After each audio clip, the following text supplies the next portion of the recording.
ಓಂ ವಕ್ರತುಂಡ ಮಹಾಕಾಯ ಕೋಟಿ ಸೂರ್ಯ ಸಮಪ್ರಭಾ ನಿರ್ವಿಘ್ನಂ ಕುರು ಮೇ ದೇವ ಸರ್ವಕಾರ್ಯೇಷು ಸರ್ವದಾ ಸರಸ್ವತಿ ನಮಸ್ತುಭ್ಯಂ ವರದೆ ಕಾಮರೂಪಿಣಿ ವಿದ್ಯಾರಂಭಂ ಕರಿಷ್ಯಾಮಿ ಸಿದ್ಧಿರ್ಭವತು ಮೇ ಸದಾ ಗುರುರ್ಬ್ರಹ್ಮ ಗುರುರ್ವಿಷ್ಣುಃ ಗುರುರ್ದೇವೋ ಮಹೇಶ್ವರಃ ಗುರುಃ ಸಾಕ್ಷಾತ್ ಪರಂ ಬ್ರಹ್ಮ ತಸ್ಮೈ ಶ್ರೀ ಗುರವೇ ನಮಃ ಸದಾಶಿವಸಮಾರಂಭಾಂ ಶಂಕರಾಚಾರ್ಯಮಧ್ಯಮಾಂ ಅಸ್ಮದಾಚಾರ್ಯಪರ್ಯಂತಾಂ ವಂದೇ ಗುರುಪರಂಪರಾಂ ಈಶ್ವರೋ ಗುರುರಾತ್ಮೇತಿ ಮೂರ್ತಿಭೇದವಿಭಾಗಿನೇ ವ್ಯೋಮವದ್ವ್ಯಾಪ್ತದೇಹಾಯ ದಕ್ಷಿಣಾಮೂರ್ತಯೇ ನಮಃ ಜ್ಞಾನಾನಂದಮಯಂ ದೇವಂ ನಿರ್ಮಲಂ ಸ್ಫಟಿಕಾಕೃತಿಂ ಆಧಾರಂ ಸರ್ವವಿದ್ಯಾನಾಂ ಹಯಗ್ರೀವमुपास्महे या देवी सर्वभूतेषु मातृरूपेण संस्थिता नमस्तस्यै नमस्तस्यै नमस्तस्यै नमो नमः सर्वमङ्गलमाङ्गल्ये शिवे सर्वार्थसाधिके शरण्ये त्र्यम्बके गौरि नारायणि नमोऽस्तुते सिन्धूरारुणविग्रहां त्रिनयनां माणिक्यमौली स्फुरतां पाणिभ्यामलिपूर्णरत्नचषकं रक्तोत्पलं बिभ्रतीं सौम्यां रत्नघटस्थरक्तचरणां ध्यायेत् परामम्बिकाम् ॐ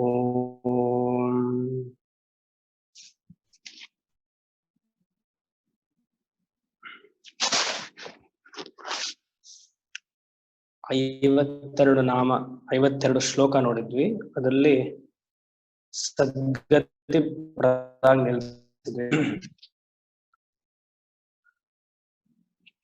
ಅದಕ್ಕಿಂತ ಮುಂಚಿತವಾಗಿ ಇವಾಗ ನಾವು ನೋಡ್ತಿರೋದು ಇದೇ ಲಲಿತಾ ಸಹಸ್ರನಾಮದ ವಿವರಣ ಗ್ರಂಥ. Different portion. ಸಗುಣ ನಾಮಗಳಾಯ್ತು, ನಿರ್ಗುಣ ನಾಮವನ್ನು ನೋಡಿದ್ವಿ. ಬೇಸಿಕಲಿ ನಿರ್ಗುಣ ನಾಮ ಅಂದ್ರೆ ಧ್ಯಾನದಲ್ಲಿ ಆಗುವ ಅನುಭವಗಳು, ಇಲ್ಲ ಅಂದ್ರೆ ಧ್ಯಾನದಲ್ಲಿ ನೆಲೆ ನಿಲ್ಲುವಕ್ಕೆ ಸಹಾಯ ಮಾಡುವುದು. ಅದಾದ್ಮೇಲೆ ಇವಾಗ ವಿಶ್ವರೂಪ ದರ್ಶನ, ಮತ್ತೆ ಸಗುಣಕ್ಕೆ ಬಂದ್ವಿ. ಸಗುಣದಲ್ಲಿ ವಿಶ್ವರೂಪ ದರ್ಶನ, ಎಲ್ಲೆಲ್ಲ ಅಮ್ಮನವರು ವ್ಯಾಪಿಸಿದ್ದಾರೆ. ಅದು ಸ್ತ್ರೀಲಿಂಗದಲ್ಲಿ ಹೇಳಿದ್ರೆ ತಾಯಿ, ಪುರುಷ ಲಿಂಗದಲ್ಲಿ ಹೇಳಿದ್ರೆ ತಂದೆ, ಶಿವ ಅಥವಾ ಶಕ್ತಿ ಒಂದೇ. ಸರ್ವಮಂಗಳ ನೋಡಿದ್ವಿ. ಸರ್ವಮಂಗಳ ಉದಯಿಸುವ ಅರುಣೋದಯದ ಸೂರ್ಯವನ್ನು ಬೆಳಗ್ಗೆ ನೋಡ್ಬೇಕು. ಆಮೇಲೆ ಹಸು, ಹಾಲು, ಇದೆಲ್ಲ ಮಂಗಳ ದ್ರವ್ಯವನ್ನು ನೋಡಿದ್ವಿ. ಸದ್ಗತಿ ಪ್ರದ, ನಾವಿರುವುದರಿಂದ ಒಂದು ಸ್ಟೇಜ್ ಮೇಲೆ ಹೋಗೋದಕ್ಕೆ ಸದ್ಗತಿ ಪ್ರದ. ಸಾಧನೆಯಲ್ಲಿ, ಲೌಕಿಕದಲ್ಲ, ಸಾಧನೆಯಲ್ಲಿ ಒಂದು ಸ್ಟೆಪ್ ಇಂದ ಇನ್ನೊಂದು ಸ್ಟೆಪ್ ಮೇಲಕ್ಕೆ ಹೋಗೋದಕ್ಕೆ ಸದ್ಗತಿ ಪ್ರದ. ಅದೇ ನಮ್ಗೆ ಸಹಾಯ ಮಾಡುವಂಥದ್ದು. ಒಂದು ಉದಾಹರಣೆನೂ ಕೊಟ್ಟೆ. ಲೌಕಿಕದಲ್ಲಿ ಒಂದು ಹುದ್ದೆಯಲ್ಲೋ ಒಂದು ಇವಾಗ ಗೌರ್ಮೆಂಟ್ ಅಂತ ತಗೊಂಡ್ರೇನೆ, ಅಥವಾ ಕಂಪನಿಯಲ್ಲೇ ತಗೊಂಡ್ರೆ, ನಾವೆಲ್ಲ ಎಂಪ್ಲಾಯೀಸ್ ಆಗಿದ್ದಾಗ ಪ್ರಮೋಷನ್ ಇಂದ ಒಂದ್ ಸ್ಟೇಜ್ ಹೈಯರ್ ಹೋಗ್ಬೋದು, ಆಫೀಸರು, ಮ್ಯಾನೇಜರು. ಬಟ್ ಡೈರೆಕ್ಟರ್ ಆಗಿ ಅಥವಾ ಪ್ರೆಸಿಡೆಂಟ್ ಆಗಿ ಮಾಡಕ್ಕೆ ಮ್ಯಾನೇಜರ್ಗೂ ಅಥವಾ ಕಂಪನಿ ಓನರ್ಗೂ ಆಸಕ್ತಿ ಇರಲ್ಲ. ಆದ್ರೆ ಇಲ್ಲಿ ಸದ್ಗತಿ ಪ್ರದ ಅನ್ನೋದು, ಸಾಧನೆ ಮಾಡಬೇಕು, ಉಪಾಸನೆ ಶುರು ಮಾಡ್ತಾ ಇದ್ದಾಗ ದಾಸೋಹ ಭಾವದಲ್ಲಿ ಇರ್ತೀವಿ, ದ್ವೈತ ಭಾವದಲ್ಲೇ ಇರ್ತೀವಿ. ಆದ್ರೆ ಗುರಿ ಮುಟ್ಟಿದಾಗ ಯಾರನ್ನ ನಾವು ಗುರಿ ಮುಟ್ತೀವಲ್ಲ, ನಾವು ಒಂದಾಗ್ಬಿಡ್ತೀವಿ ಅವಾಗ. ಸೊ ಶಿವ ದಾಸೋಹಂ ತು ಶಿವೋಹಂ, ಅದು ಸದ್ಗತಿ ಪ್ರದ. ಶುರು ಮಾಡ್ಬೇಕಂದ್ರೆ ದ್ವೈತ, ಅದ್ರ ಲಕ್ಷ್ಯವನ್ನು ಸೇರಿದಾಗ ಅದ್ವೈತ. ಇಲ್ಲಿ ಸದ್ಗತಿ, ಗತಿ ಅಂದ್ರೆ ಮುಗಿಯುವುದು, ಅಂದ್ರೆ ಮೋಕ್ಷಕ್ಕೆ ದಾರಿ ಅಂತ. ಈ ಮೋಕ್ಷ ಉಪಾಸನಾ ಶಾಸ್ತ್ರದಲ್ಲಿ 2 ರೀತಿ ಹೇಳ್ತಾರೆ. ದಯವಿಟ್ಟು ಮ್ಯೂಟ್ ಮಾಡ್ಕೊಳ್ಳಿ, ಒಂದೊಂದ್ಸತಿ ಡಿಸ್ಟರ್ಬ್ ಆಗುತ್ತೆ. ಮೋಕ್ಷ ಉಪಾಸನಾ ಗ್ರಂಥದಲ್ಲಿ 2 ರೀತಿಯಾಗಿ ಹೇಳ್ತಾರೆ. ಒಂದು ಸಾಪೇಕ್ಷ ಮೋಕ್ಷ ಅಥವಾ ಸಾಪೇಕ್ಷ ಗತಿ, ಇನ್ನೊಂದು ನಿರಪೇಕ್ಷ ಗತಿ ಆರ್ ನಿರಪೇಕ್ಷ ಮೋಕ್ಷ. ಸಾಪೇಕ್ಷ ಅಂದ್ರೆ ಉಪಾಸನ ಬಲದಿಂದ ಉನ್ನತ ಲೋಕಕ್ಕೆ ಹೋಗುವುದು. ಭೂಲೋಕವನ್ನು ಬಿಟ್ಟು, ಸ್ವರ್ಗಲೋಕವನ್ನು ಬಿಟ್ಟು ಅದಕ್ಕಿಂತ ಮೇಲ್ಗಡೆ ಭೂಹು ಭುವಃ ಸುವಃ ಮಹ ಇಂದ ತಪೋಲೋಕಕ್ವರೆಗೂ ಸಾಪೇಕ್ಷ ಲೋಕ. ಈವನ್ ಬ್ರಹ್ಮಲೋಕವು ಉಪಾಸನ ಬಲದಿಂದ ಬ್ರಹ್ಮಲೋಕಕ್ಕೆ ಹೋಗಿ ಅಲ್ಲಿ ಏನ್ ಸಾಧನೆ ಮಾಡಬೇಕೋ ಮಾಡಿ ಆಮೇಲೆ ಮುಕ್ತಿಯನ್ನು ಹೊಂದುವುದು. ಅದಕ್ಕೆ ಕ್ರಮ ಮುಕ್ತಿ ಅಂತ ಹೆಸರು. ಈ ಲೋಕಕ್ಕೆಲ್ಲ ಹೋಗೋದಕ್ಕೆ ಉಪಾಸನೆ, ಯಾಗ, ತಪಸ್ಸು ಇದೆಲ್ಲ ಅವಶ್ಯಕತೆ. ನಿರಪೇಕ್ಷ ಮುಕ್ತಿ ಅಥವಾ ನಿರಪೇಕ್ಷ ಗತಿ ಅಂದ್ರೆ ಜ್ಞಾನ ಪ್ರದಾನ. ಜ್ಞಾನದಿಂದಲೇ ಮೋಕ್ಷ ಅಂತ ನಾನು ಆಗ್ಲೇ ಕ್ರಮ ಮುಕ್ತಿ ಅಂತ ಹೇಳಿದೆ. ಬ್ರಹ್ಮಲೋಕಕ್ಕೂ ಹೋಗಿ ಇದು ಮಾಡುವ ಪುಣ್ಯ ಸಂಪಾದನೆ, ಧಾರ್ಮಿಕವಾದ ಪುಣ್ಯ ಸಂಪಾದನೆಯೋ ಅಥವಾ ಉಪಾಸನ ಬಲದಿಂದ ಪುಣ್ಯವನ್ನು ಗಳಿಸಿರೋದೋ, ತಪಸ್ಸಿನಿಂದ ಗಳಿಸಿದಾಗ ಏನಾಗುತ್ತೆ, ಬ್ರಹ್ಮಲೋಕಕ್ಕೆ ಹೋಗ್ತೇವೆ. ಅಲ್ಲಿ ಚತುರ್ಮುಖ ಬ್ರಹ್ಮ ಮತ್ತೆ ಈ ವೇದಾಂತ ಶಾಸ್ತ್ರವನ್ನೆಲ್ಲ ನಮ್ಗೆ ಹೇಳ್ಕೊಟ್ಟು ಆಮೇಲೆ ಮುಕ್ತಿ ಹೊಂದುವುದು. ಅದಕ್ಕೆ ಕ್ರಮ ಮುಕ್ತಿ ಅಂತ ಹೆಸರು. ಸಾಪೇಕ್ಷ. ನಿರಪೇಕ್ಷ ಅಂದ್ರೆ ಎಲ್ಲಿ ನಾವಿರ್ತೀವೋ ಈ ಜಾಗದಲ್ಲೇ ಇದ್ಕೊಂಡು ಭೂಲೋಕದಲ್ಲೇ ಇದ್ದು ಶಾಸ್ತ್ರಾಧ್ಯಯನ ಮಾಡ್ತಾ ಶ್ರವಣ ಮನನ ನಿಧಿಧ್ಯಾಸನ ಮಾಡ್ತಾ ಅದಲ್ಲಿ ಸನ್ನಿಷ್ಠ ಆಗಿದ್ರೆ ಜ್ಞಾನ ಇಲ್ಲೇ. ಕೃಷ್ಣ ಹೇಳುತ್ತಾರೆ ಇಹೈವ ತೈರ್ಜಿತ ಸರ್ಗ, ಇಲ್ಲೇ ಇವಾಗ್ಲೇ. ಅದಕ್ಕೆ ನಿರಪೇಕ್ಷ ಅಥವಾ ನಿರಪೇಕ್ಷ ಮುಕ್ತಿ.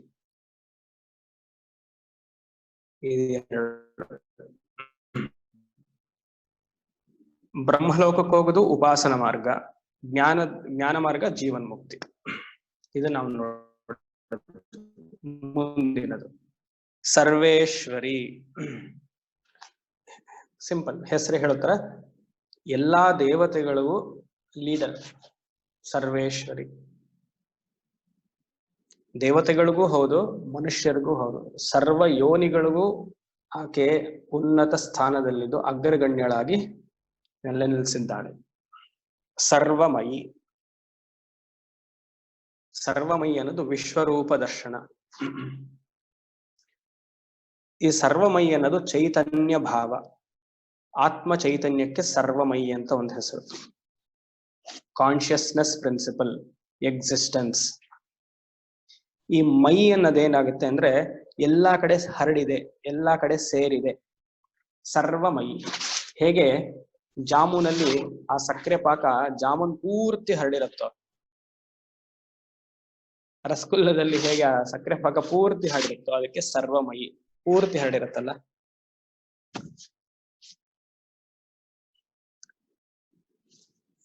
ಅದಕ್ಕೊಂದು ಉದಾಹರಣೆ ವೇದಾಂತದಲ್ಲಿ ಮತ್ತೆ ಕೊಡೋದೇನು ಅಂದ್ರೆ, ಸುವರ್ಣ ಮತ್ತೆ ಅಥವಾ ಆಭರಣ ಮತ್ತೆ ಆಭರಣದಿಂದ ಮಾಡಿರುವ ಆರ್ನಮೆಂಟ್ಸ್.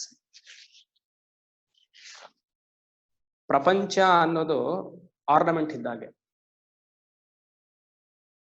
ಬಟ್ ನಾವು ನೋಡ್ತಾ ಇರೋದನ್ನೆಲ್ಲ ಒಂದು ವಸ್ತು ತರ ನೋಡ್ತಾ ಇದೀವಿ. ಒಂದು ಮನೆ, ಒಬ್ಬ ವ್ಯಕ್ತಿ, ಒಂದು ಮರ, ಒಂದು ಪ್ರಾಣಿ, ಒಂದು ಪಕ್ಷಿ. ಬಟ್ ಇದರಲ್ಲೆಲ್ಲ ಸರ್ವಮಯಿ ಆಗಿರೋದು ಯಾವುದು? ಚೈತನ್ಯ ತತ್ವ. ಹೇಗೆ ಗೋಲ್ಡನ್ ಆರ್ನಮೆಂಟ್ಸ್ ಅಲ್ಲಿ ಗೋಲ್ಡ್ ಇನ್ಹರೆಂಟ್ ಆಗಿ ಎಲ್ಲಾ ಕಡೆ ಇದೆಯೋ, ಬಟ್ ನಾವು ನೋಡೋ ದೃಷ್ಟಿ ಹೇಗಿರುತ್ತೆ? ಆರ್ನಮೆಂಟ್ಸ್ ಕಡೆ ಮಾತ್ರ ಗಮನ ಹೋಗುತ್ತೆ.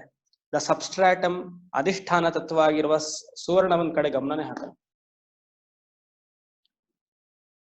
ನಾನಿವಾಗ ನಿಮ್ಮಲ್ಲಿರುವ ಇದು ಆಭರಣವೆಲ್ಲ, ಆಭರಣ ಅಂದ್ರೆ ಗೋಲ್ಡ್ ಎಲ್ಲ ನಾನು ಕೊಟ್ಬಿಡಿ, ಆರ್ನಮೆಂಟ್ಸ್ ಮಾತ್ರ ನೀವು ಇಟ್ಕೊಳ್ಳಿ ಅಂದ್ರೆ ಸಾಧ್ಯವಾ? ಸಾಧ್ಯವೇ ಇಲ್ಲ. ದೃಷ್ಟಿ ಆ ಕಡೆ ಹೋಗ್ಬೇಕು. ಸರ್ವಮಯಿ. ಸೊ ವಿಶ್ವರೂಪ ದರ್ಶನ. ದೃಷ್ಟಿಲಿದೆ ನಮ್ಮ ದರ್ಶನ. ಪ್ರತ್ಯೇಕವಾಗಿ ಸಾಕ್ಷಾತ್ಕಾರ ನೋಡೋ ಅವಶ್ಯಕತೆ ಇಲ್ಲ, ತಾನಾಗಿ ಬಂದ್ರೆ ಸರಿ. ನೋಡುವ ದೃಷ್ಟಿಲಿ ನಮ್ಮ ವಿಶ್ವರೂಪ ಅಡಗಿದೆ. ಹೇಗೆ ಸಮುದ್ರದಲ್ಲಿ ನೀರು ಇದೆಯೋ, ಅಲೆಗಳು ಇದೆಯೋ, ನೊರೆಗಳು ಇದೆ, ಆಯ್ತಾ? Waves, ripples, ocean, everything is there. But ನಮ್ಮ ದೃಷ್ಟಿ ಎಲ್ಲ ನೀರೇ. ಅದು ಸಮುದ್ರಕ್ಕೆ ಹೋಗಿ ನೋಡಿದಾಗ ಏನ್ ದೊಡ್ಡ ವಿಶಾಲವಾದ ಸಮುದ್ರ, ಎಷ್ಟು ಚೆನ್ನಾಗಿದೆ ಅಲೆಗಳು ಅಂತ ಹೇಳ್ತೀವಿ. ಬಟ್ ಅದಕ್ಕೆ ಅಧಿಷ್ಠಾನ ಯಾವುದು?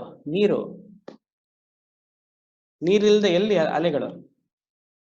ಆಭರಣ ಇಲ್ದೆ, ಸುವರ್ಣ ಇಲ್ದೆ ಎಲ್ಲಿ ಸುವರ್ಣದ ಆಭರಣಗಳು? ಸೊ ಈ ಸರ್ವವ್ಯಾಪಕವಾದ ಚೈತನ್ಯ ಎಲ್ಲ ಕಡೆಯಲ್ಲೂ ಹರಡಿದೆ. ಇದನ್ನ ಚಿತ್ ಶಕ್ತಿ ಅಂತ ಕರೆಯೋದು. The consciousness is pervaded everywhere. ದೃಷ್ಟಿ ಮಾತ್ರ ಬದಲಾಯಿಸ್ಬೇಕಷ್ಟೇ, ವಿಶೇಷವಾಗಿ ಮಾಡುವಂಥದ್ದು ಏನೂ ಇಲ್ಲ. ಸರ್ವಮಯಿ ಸರ್ವ ಮಂತ್ರ ಸ್ವರೂಪಿಣಿ ಅಂದ್ರೆ ಶ್ರೀವಿದ್ಯಾ ಮಂತ್ರಕ್ಕೆ ಸರ್ವ ಮಂತ್ರ ಸ್ವರೂಪಿಣಿ. ಯಾಕಂದ್ರೆ ಶ್ರೀ ಚಕ್ರದಲ್ಲಿ 181 ದೇವತೆಗಳು, ಒಬ್ಬೊಬ್ಬ ದೇವತೆಗಳು ಅದೇ ಅವರವರದೇ ಆದ ಮಂತ್ರ, ಸಪರೇಟ್ ಲೊಕೇಶನ್, ಅವ್ರದೇ ಅಡ್ರೆಸ್, ಅವ್ರದೇ ಮಂತ್ರ ಎಲ್ಲ ಇದೆ. ಸೊ ಆ ಎಲ್ಲಾ ಮಂತ್ರಕ್ಕೂ ಆಕೆ ಅಧಿದೇವತೆ. ಮತ್ತೆ ಆಮೇಲೆ ಬೇರೆ ದೇವತೆಗಳಿಗೂ ಅಮ್ಮನವರೇ ಅಧಿದೇವತೆ. ಅದ್ ಹೇಗೆ? ಇವಾಗ ಪಂಚಾಕ್ಷರಿ ನಮಃ ಶಿವಾಯ ಅಂತ ಹೇಳಿದ್ರು ಅಮ್ಮನವರೇ ಅಧಿದೇವತೆ. ಓಂ ನಮೋ ನಾರಾಯಣ ಅಂತ ಹೇಳಿದ್ರು ಅದಕ್ಕೆ ಸರ್ವಮಂತ್ರ ಸ್ವರೂಪಿಣಿ. ಓಂ ನಮೋ ಭಗವತೆ ವಾಸುದೇವಾಯ ಅಂದ್ರೂ ಅದೇ. ಓಂ ಗಂ ಗಣಪತಯೇ ನಮಃ ಅಂದ್ರೂ ಅದೇ. ಅದ್ ಹೇಗ್ ಸಾಧ್ಯ? ಶ್ರೀವಿದ್ಯದಲ್ಲಿ ಓಕೆ ಒಪ್ಕೊಳ್ಳೋಣ, ಇದೆಲ್ಲ ಪುರುಷರ ಆಗೋಯ್ತೆ.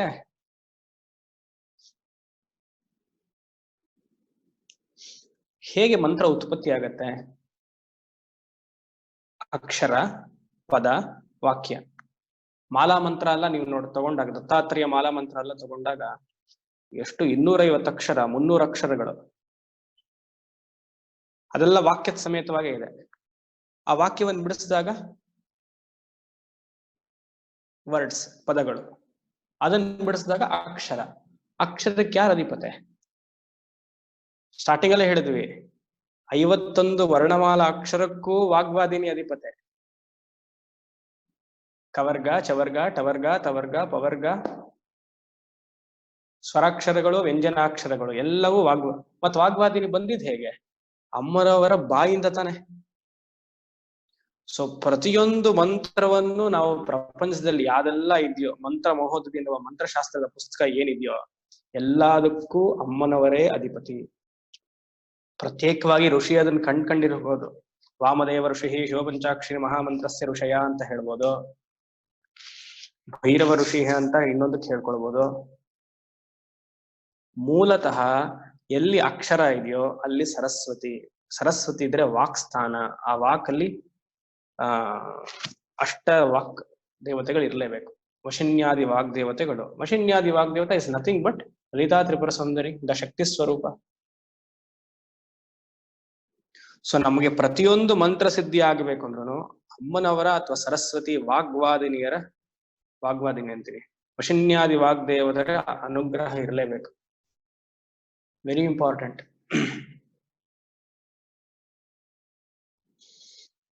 ಸರ್ವ ಮಂತ್ರ ಸ್ವರೂಪಿಣಿ. ಆಮೇಲೆ ಇಲ್ಲಿ ಮಂತ್ರಗಳು 3 ತರಹ. ಒಂದು ತಾರಕ ಮಂತ್ರ, ಇನ್ನೊಂದು ಅಭೀಷ್ಟ ಸಿದ್ಧಿ ಮಂತ್ರ, ಇನ್ನೊಂದು ಆಭಿಚಾರಿಕ ಮಂತ್ರ. ಇದು ವೇದದಲ್ಲೂ ಹಾಗೆ, ತಂತ್ರದಲ್ಲೂ ಹಾಗೆ, ಸೇಮ್ ಡಿವಿಷನ್ಸ್. ತಾರಕ ಮಂತ್ರ ಅಂದ್ರೆ ಮೋಕ್ಷಕ್ಕೆ ದಾರಿ ಮಾಡಿಕೊಡುವ ಮಂತ್ರಕ್ಕೆಲ್ಲ ತಾರಕ ಮಂತ್ರ ಅಂತ ಹೆಸರು. ನಮಃ ಶಿವಾಯ, ಅಷ್ಟಾಕ್ಷರಿ, ಪಂಚಾಕ್ಷರಿ, ಮಿಕ್ಕ ಸುಮಾರು ಮೋಕ್ಷಕ್ಕೆ ದಾರಿ ಮಾಡಿಕೊಡೋದು ಅಂದ್ರೇನು? ನಮ್ಮ ಮನಸ್ಸವನ್ನ ಪರಿಶುದ್ಧ ಮಾಡುವ ಮಂತ್ರಗಳು, ಚಿತ್ತಶುದ್ಧಿ ಮತ್ತೆ ಚಿತ್ತ ಏಕಾಗ್ರತೆಯನ್ನು ಕೊಡುವ ಮಂತ್ರಕ್ಕೆ ತಾರಕ ಮಂತ್ರ. ಶ್ರೀರಾಮ ಜಯ ರಾಮ ಜಯ ಜಯ ರಾಮ ತಾರಕ ಮಂತ್ರ. ಈ ವೇದ ಮಂತ್ರದಲ್ಲಿ, ಈ ತಾರಕ ಮಂತ್ರದಲ್ಲಿ ಪುರಾಣ ಮಂತ್ರಗಳು ಅಡಗ್ಬಿಟ್ಟಿದೆ ನೋಡಿ. ಪಂಚಾಕ್ಷರಿ, ಅಷ್ಟಾಕ್ಷರಿ ಎಲ್ಲ ಪುರಾಣ ಮಂತ್ರಗಳು. ಆದ್ರೆ ಪಂಚಾಕ್ಷರಿ ರುದ್ರದಲ್ಲಿರೋದ್ರಿಂದ ಅದು ವೈದಿಕವೂ ಹೌದು. ಆಭೀಷ್ಟ ಸಿದ್ಧಿ ಮಂತ್ರ ಅಂದ್ರೆ ನಮ್ಮ ಕೋರಿಕೆಗೆ ಯಾವ ದೇವತೆಯನ್ನ ನಾವು ಒಲಿಸ್ತೀವೋ, ಯಾವ ದೇವತೆಗೆ ಶರಣಾಗತಿ ಆಗ್ತೀವೋ ಆ ದೇವತೆಗಳಿಗೆಲ್ಲ ಆಭೀಷ್ಟ ಮಂತ್ರ. ಕೋರಿಕೆ, ಸಂಕಲ್ಪ, ಮದುವೆ ಆಗ್ಬೇಕು, ಮಕ್ಕಳಾಗ್ಬೇಕು, ಕೆಲಸ ಸಿಗ್ಬೇಕು, ಮತ್ತೊಂದು ಮಗದೊಂದು, ಇದಕ್ಕೆಲ್ಲ ಇದು ವೇದದಲ್ಲೂ ಇದೆ, ಅಥರ್ವಣ ವೇದದಲ್ಲಿ ಪೂರ್ತಿ ಇದೆ ಪ್ರಯೋಗಗಳು. ಆಭಿಚಾರಿಕ ಮಂತ್ರ ಅಂದ್ರೆ ನಾವು ಮೇಲೆ ಬರೋದು ಕೆಲವ್ರಿಗೆ ಆಗಲ್ಲ ನೋಡಿ, ಎಸ್ಪೆಷಲಿ ನಮ್ಮ ಬ್ಲಡ್ ರಿಲೇಷನ್ಸ್ ಅಲ್ಲೇ ಆಗಲ್ಲ, ಈಗ ಬಹಳ ಹೆಚ್ಚು. ದೃಷ್ಟಿ ಹಾಕ್ತಾರಲ್ಲ, ಇವಿಲ್ ಐಸ್, ಅದಕ್ಕೆಲ್ಲ ಆಭಿಚಾರಿಕ ಪ್ರಯೋಗಗಳು ಅಂತ. ನಾ ಬರೀ ದೃಷ್ಟಿ ಹಾಕೋದು ಅಂತ ಮಾತ್ರ ಸಿಂಪಲ್ ಆಗಿ ಹೇಳಿದ್ದೀನಿ, ಏನೇನೋ ಮಾಡ್ಬಿಡ್ತಾರೆ ಇನ್ ದ ನೇಮ್ ಆಫ್ ಆಭಿಚಾರಕ. ಅದು ಇಂಗ್ಲಿಷ್ ಅಲ್ಲಿ ಹೇಳ್ಬೇಕಂದ್ರೆ ಬ್ಲಾಕ್ ಮ್ಯಾಜಿಕ್. ನಮ್ಮಲ್ಲಿರೋ ರಕ್ತ ಸಂಬಂಧಿಗಳೇ ಜಾಸ್ತಿ ಮಾಡ್ತಾರೆ. ನಮ್ಮ ಏಳಿಗೆ ಯಾರಿಗ ಆಗಲ್ವೋ, ಇಷ್ಟ ಆಗಲ್ವೋ, ಅದು ಫಸ್ಟ್ ದೃಷ್ಟಿ ಹಾಕೋದು. ದೃಷ್ಟಿಯಿಂದ ಇದ್ರೂ ನಾವು ಏನೋ ಸಾಧನೆ ಮೂಲಕ ಮೇಲಕ್ಕೆ ಹೋದಾಗ ಈ ತರ ವಾಮ ಮಾರ್ಗವನ್ನು ಹಿಡಿಯೋದಕ್ಕೆ ಆವಿಷ್ಕಾರಿಕ ಪ್ರಯೋಗಗಳು. ಈ ವೇದದಲ್ಲೂ, ಅಥರ್ವಣ ವೇದದಲ್ಲೂ ಮತ್ತೆ ಇದೇ ತರ ಬರುತ್ತೆ, ತಂತ್ರದಲ್ಲೂ ವಿಶೇಷವಾಗಿ ಬರುತ್ತೆ. ಈ ಆಭಿಚಾರಿಕ ಪ್ರಯೋಗ ಮಂತ್ರಗಳು ಒಂದು ಭಾಗ ತಗೊಂಡ್ರೆ ಶಬರ ಮಂತ್ರಗಳು ಅಂತ. ಇದು ಪಾಮರರ ಭಾಷೆಯಲ್ಲಿರುತ್ತೆ, ವಿಲೇಜ್ ಲ್ಯಾಂಗ್ವೇಜ್. ಯೂಶಲಿ ಇದು ಹಿಂದಿ ಭಾಷೆಯಲ್ಲಿ ಅಥವಾ ರಾ ಸ್ಯಾನ್ಸ್ಕ್ರಿಟ್, ಅದು ರಾ ಸ್ಯಾನ್ಸ್ಕ್ರಿಟ್ ಅನ್ನೋದು ಸರಿಯಾಗಿಲ್ಲ, ಅದು ಹಿಂದಿ ಭಾಷೆಯಲ್ಲಿ ಇರುತ್ತೆ. ಇದಕ್ಕೆ ಫಸ್ಟ್ ಹೇಳ್ತಾರೆ, ಇದು ತಂತ್ರದಲ್ಲಿ ಇದೆ, ಸರಸ್ವತಿ ಈಶ್ವರನ್ಗೆ ಹೇಳಿದ್ಲು ಹಾಗೆ ಅಂತ ಉಲ್ಲೇಖ ಮಾಡ್ತಾರೆ. ಅದಾದ್ಮೇಲೆ ಗೋರಕ್ಷನಾಥ್ ಇದನ್ನ ತಪಸ್ಸಲ್ಲಿ ಕಂಡ್ಕೊಂಡು ಅವರು ಎಲ್ಲಾ ಪಾಮರರಿಗೂ ಇದನ್ನ ಹಂಚಿದ್ರು. ಈಗಲೂ ನೀವು ಗುಜರಾತ್ ಕಡೆ ಎಲ್ಲ ಹೋದಾಗ ಶಬರ ಮಂತ್ರ ಪ್ರಯೋಗ ಜಾಸ್ತಿ. ಅದು ಸಾತ್ವಿಕ, ರಾಜಸಿಕ, ತಾಮಸಿಕ ಎಲ್ಲವೂ ಮಾಡ್ತಾರೆ. ಸೊ ಈ ಎಲ್ಲ ಸರ್ವಮಂತ್ರ ಸ್ವರೂಪಿಣಿಗೂ ಅಮ್ಮನವರೇ ಅಧಿಪತಿ.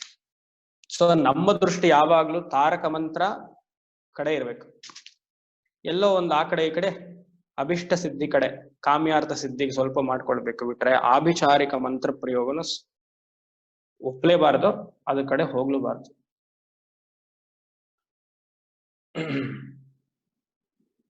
ಸರಿ, ಮುಂದೆ ಗುರುಗಳೇ ಒಂದು ಕ್ವಶನ್ ಮುಗಿಸ್ಬಿಡ್ತೇನೆ. ಓಕೆ. ಆಮೇಲೆ ಸರ್ವಯಂತ್ರಾತ್ಮಿಕ ಸರ್ವತಂತ್ರ ರೂಪ ಮನೋನ್ಮನಿ ಮಾಹೇಶ್ವರಿ ಮಹಾದೇವಿ ಮಹಾಲಕ್ಷ್ಮಿ ಮೃಡಪ್ರಿಯ.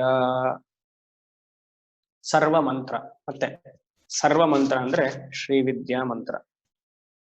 ಶ್ರೀಚಕ್ರದಲ್ಲಿ ಇರುವ ಪ್ರತಿಯೊಂದು ದೇವತೆಗಳು ಇರುವ ಮಂತ್ರಕ್ಕೆ ಸರ್ವ ಮಂತ್ರ. ಸರ್ವಯಂತ್ರ ಹೆಸರು ಹೇಳುತ್ತರ ಶ್ರೀಚಕ್ರ ಅಥವಾ ಶ್ರೀಯಂತ್ರ. ಸರ್ವತಂತ್ರ ಶ್ರೀವಿದ್ಯಾ ಸಂಪ್ರದಾಯಕ್ಕೆ ಸರ್ವತಂತ್ರ. ಏನು ತಂತ್ರ ಅಂದ್ರೆ ತನೋತಿ ತಾರಯತಿ ಇತಿ ತಂತ್ರ. ತನೋತಿ ತಾರಯತಿ ಅಂದ್ರೆ ತಂತ್ರ is an instrument or a tool. ಇನ್ನು ಇದೆಲ್ಲ ಟೆಕ್ನಿಕಲ್ ನೋ ಹೌ ಅಂತೆಲ್ಲ ಹೇಳ್ತೀವಲ್ಲ, ಕಂಪ್ನಿಯಲ್ಲಿ ಉಪಯೋಗಿಸ್ತಾನೆ ನೋಡಿ. Technical know how of Srividya related ಮಂತ್ರಸ್ಗೆ ತಂತ್ರ ಅಂತ ಹೆಸರು. ಅದನ್ನ ಹೇಗೆ ಉಪಯೋಗಿಸ್ಬೇಕು, ಹೇಗೆ ಉಪಾಸನ ಮಂತ್ರದಿಂದ ಉಪಾಸನೆ ಮಾಡೋದು, ಹೇಗೆ ಧ್ಯಾನ ಮಾಡೋದಕ್ಕೆಲ್ಲ ತಂತ್ರಶಾಸ್ತ್ರ, ಟೆಕ್ನಿಕ್ಯಾಲಿಟಿ.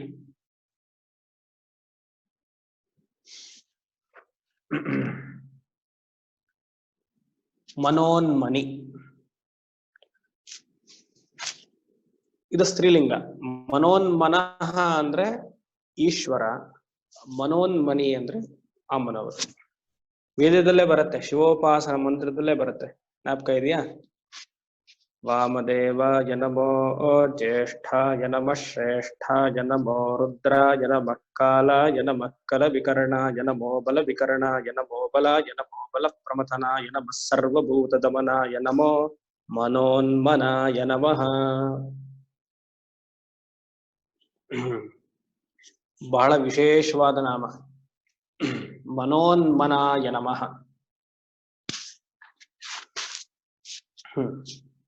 ಇವಾಗ ಸ್ವಲ್ಪ ಯೋಗದ ಕಡೆ ಹೋಗುವ.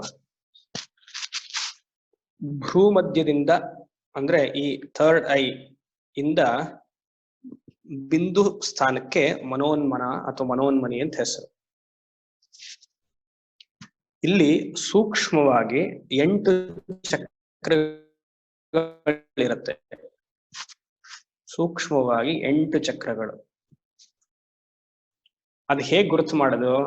ಈ 2 ಬೆರಳು, ಮಿಡಲ್ ಫಿಂಗರ್, ರಿಂಗ್ ಫಿಂಗರ್, ಇಲ್ಲಿಂದ ಇಟ್ಕೊಂಡು ಬರ್ಬೇಕು. ಹೇಗೆ 1 2 3 4 5 6 7, ಇಲ್ಲಿ ಬಿಂದು ಇರೋ ಜಾಗ. ಕೆಲವ್ರು 7, ಕೆಲವರು ಯೂಶಲಿ 8 ಅಂತ ಹೇಳ್ತಾರೆ, ಅಥವಾ 8ಕ್ಕೆ ಸ್ವಲ್ಪ ಹತ್ರ ಮುಟ್ಟುತ್ತದೆ. ತಲೆ ಶಿಕೆ ನಾವು ಬಿಡ್ತೀವಲ್ಲ, ಅಲ್ಲಿಗೆ 8 ಆಗ್ಬೇಕು ಇಲ್ಲಿಂದ. ಇದಕ್ಕೆ ಮನೋನ್ಮನಿ, ಸೂಕ್ಷ್ಮವಾದ ಚಕ್ರಗಳಿರೋದು.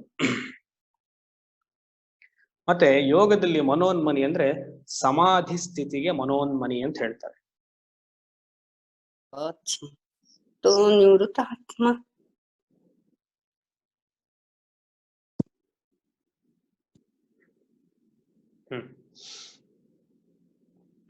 ಇವಾಗ ನೋಡುವ,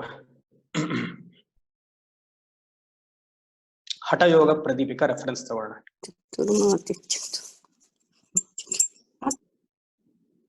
ಸ್ವಲ್ಪ ಮ್ಯೂಟ್ ಮಾಡಿ ದಯವಿಟ್ಟು. ನಮಗೆಲ್ಲ ಗೊತ್ತಿರೋ ಹಾಗೆ 3 ನಾಡಿಗಳು ಬಹಳ ವಿಶೇಷ, ಪ್ರಧಾನ: ಇಡ, ಪಿಂಗಳ, ಸುಷುಮ್ನ. ಕುಂಡಲಿನಿ ಜಾಗೃತವಾಗಬೇಕು ಅಂದ್ರೆ ಸುಷುಮ್ನ ನಾಡಿಯ ಅವಶ್ಯಕತೆ ಬಹಳ ಇದೆ.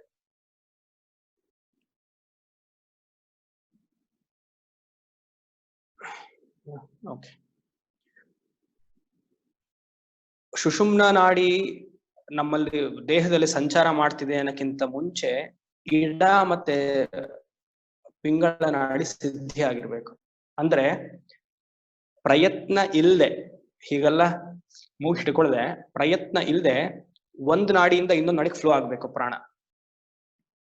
Just by closing our one's own eyes, observing where the prana is, automatic ಆಗಿ ಅದನ್ನ ಶಿಫ್ಟ್ ಮಾಡಬೇಕು. ಬಹಳ ಕಷ್ಟ. ಹೀಗೆ ಇಟ್ಕೊಂಡು ಮಾಡಬೇಕು, ಹೀಗೆ ಇಟ್ಕೊಳ್ದೆ ಮಾಡೋದು ಬಹಳ ಕಷ್ಟ. ಸೊ ಸುಷುಮ್ನ ನಾಡಿ ಸಿದ್ಧಿ ಆಗಕ್ಕಿಂತ ಮುಂಚೆ ಹೀಗಿರತ್ತಲ್ವಾ, ನೀವು ನೋಡಿರ್ತೀರ ಕುಂಡಲಿನಿ, ಸಾರಿ ಈ ಯೋಗಿ ಫೋಟೋಸ್ ಅಲ್ಲೆಲ್ಲ ಗೂಗಲ್ ಅಲ್ಲಿ ನೋಡಿದಾಗ ಈಚ್ ನಾಡಿ ವಿಲ್ ಗೆಟ್ ಇಂಟರ್ಸೆಕ್ಟೆಡ್, ಮಧ್ಯದಲ್ಲಿ ಸುಷುಮ್ನ ಹೋಗೋದು. ಸೊ ಯೂಶಲಿ ಇಲ್ಲಿವರೆಗೂ ಬಂದಾಗ ಏನಾಗುತ್ತೆ, ಇಲ್ಲಿವರೆಗೂ ಇಡ ಮತ್ತು ಪಿಂಗಳ 2 ಪಾಸ್ ಆಗುತ್ತೆ. ಇಲ್ಲಿ ಸುಷುಮ್ನಾಗೆ ಕನೆಕ್ಷನ್, ಐದರ್ ಇಲ್ಲಿ ಕನೆಕ್ಷನ್ ಇಲ್ಲ ಮೂಲಾಧಾರದ ಕನೆಕ್ಷನ್. ಸತತವಾಗಿ ಧ್ಯಾನ ಮಾಡ್ತಿದ್ದಾಗ, ಈ ಕುಂಡಲಿನಿ ವಿದ್ಯೆ ಎಲ್ಲ ಅನುಷ್ಠಾನ ಮಾಡಿದಾಗ ಈ ನಾಡಿ ಒಳಗಡೆ ಹೋಗ್ಬೇಕು. ಸುಷುಮ್ನ ಹೋಗಿದ ತಕ್ಷಣ ಇಲ್ಲಿರುವ ಸೂಕ್ಷ್ಮ ಚಕ್ರಗಳೆಲ್ಲ ತೊರಿತಾ ಹೋಗುತ್ತೆ, ಓಪನ್ ಆಗತ್ತೆ. ಇವಾಗ ಸಮಾಧಿ ಸ್ಥಿತಿ ಒಬ್ಬ ಯೋಗಿಗೆ ಸಾಧ್ಯ.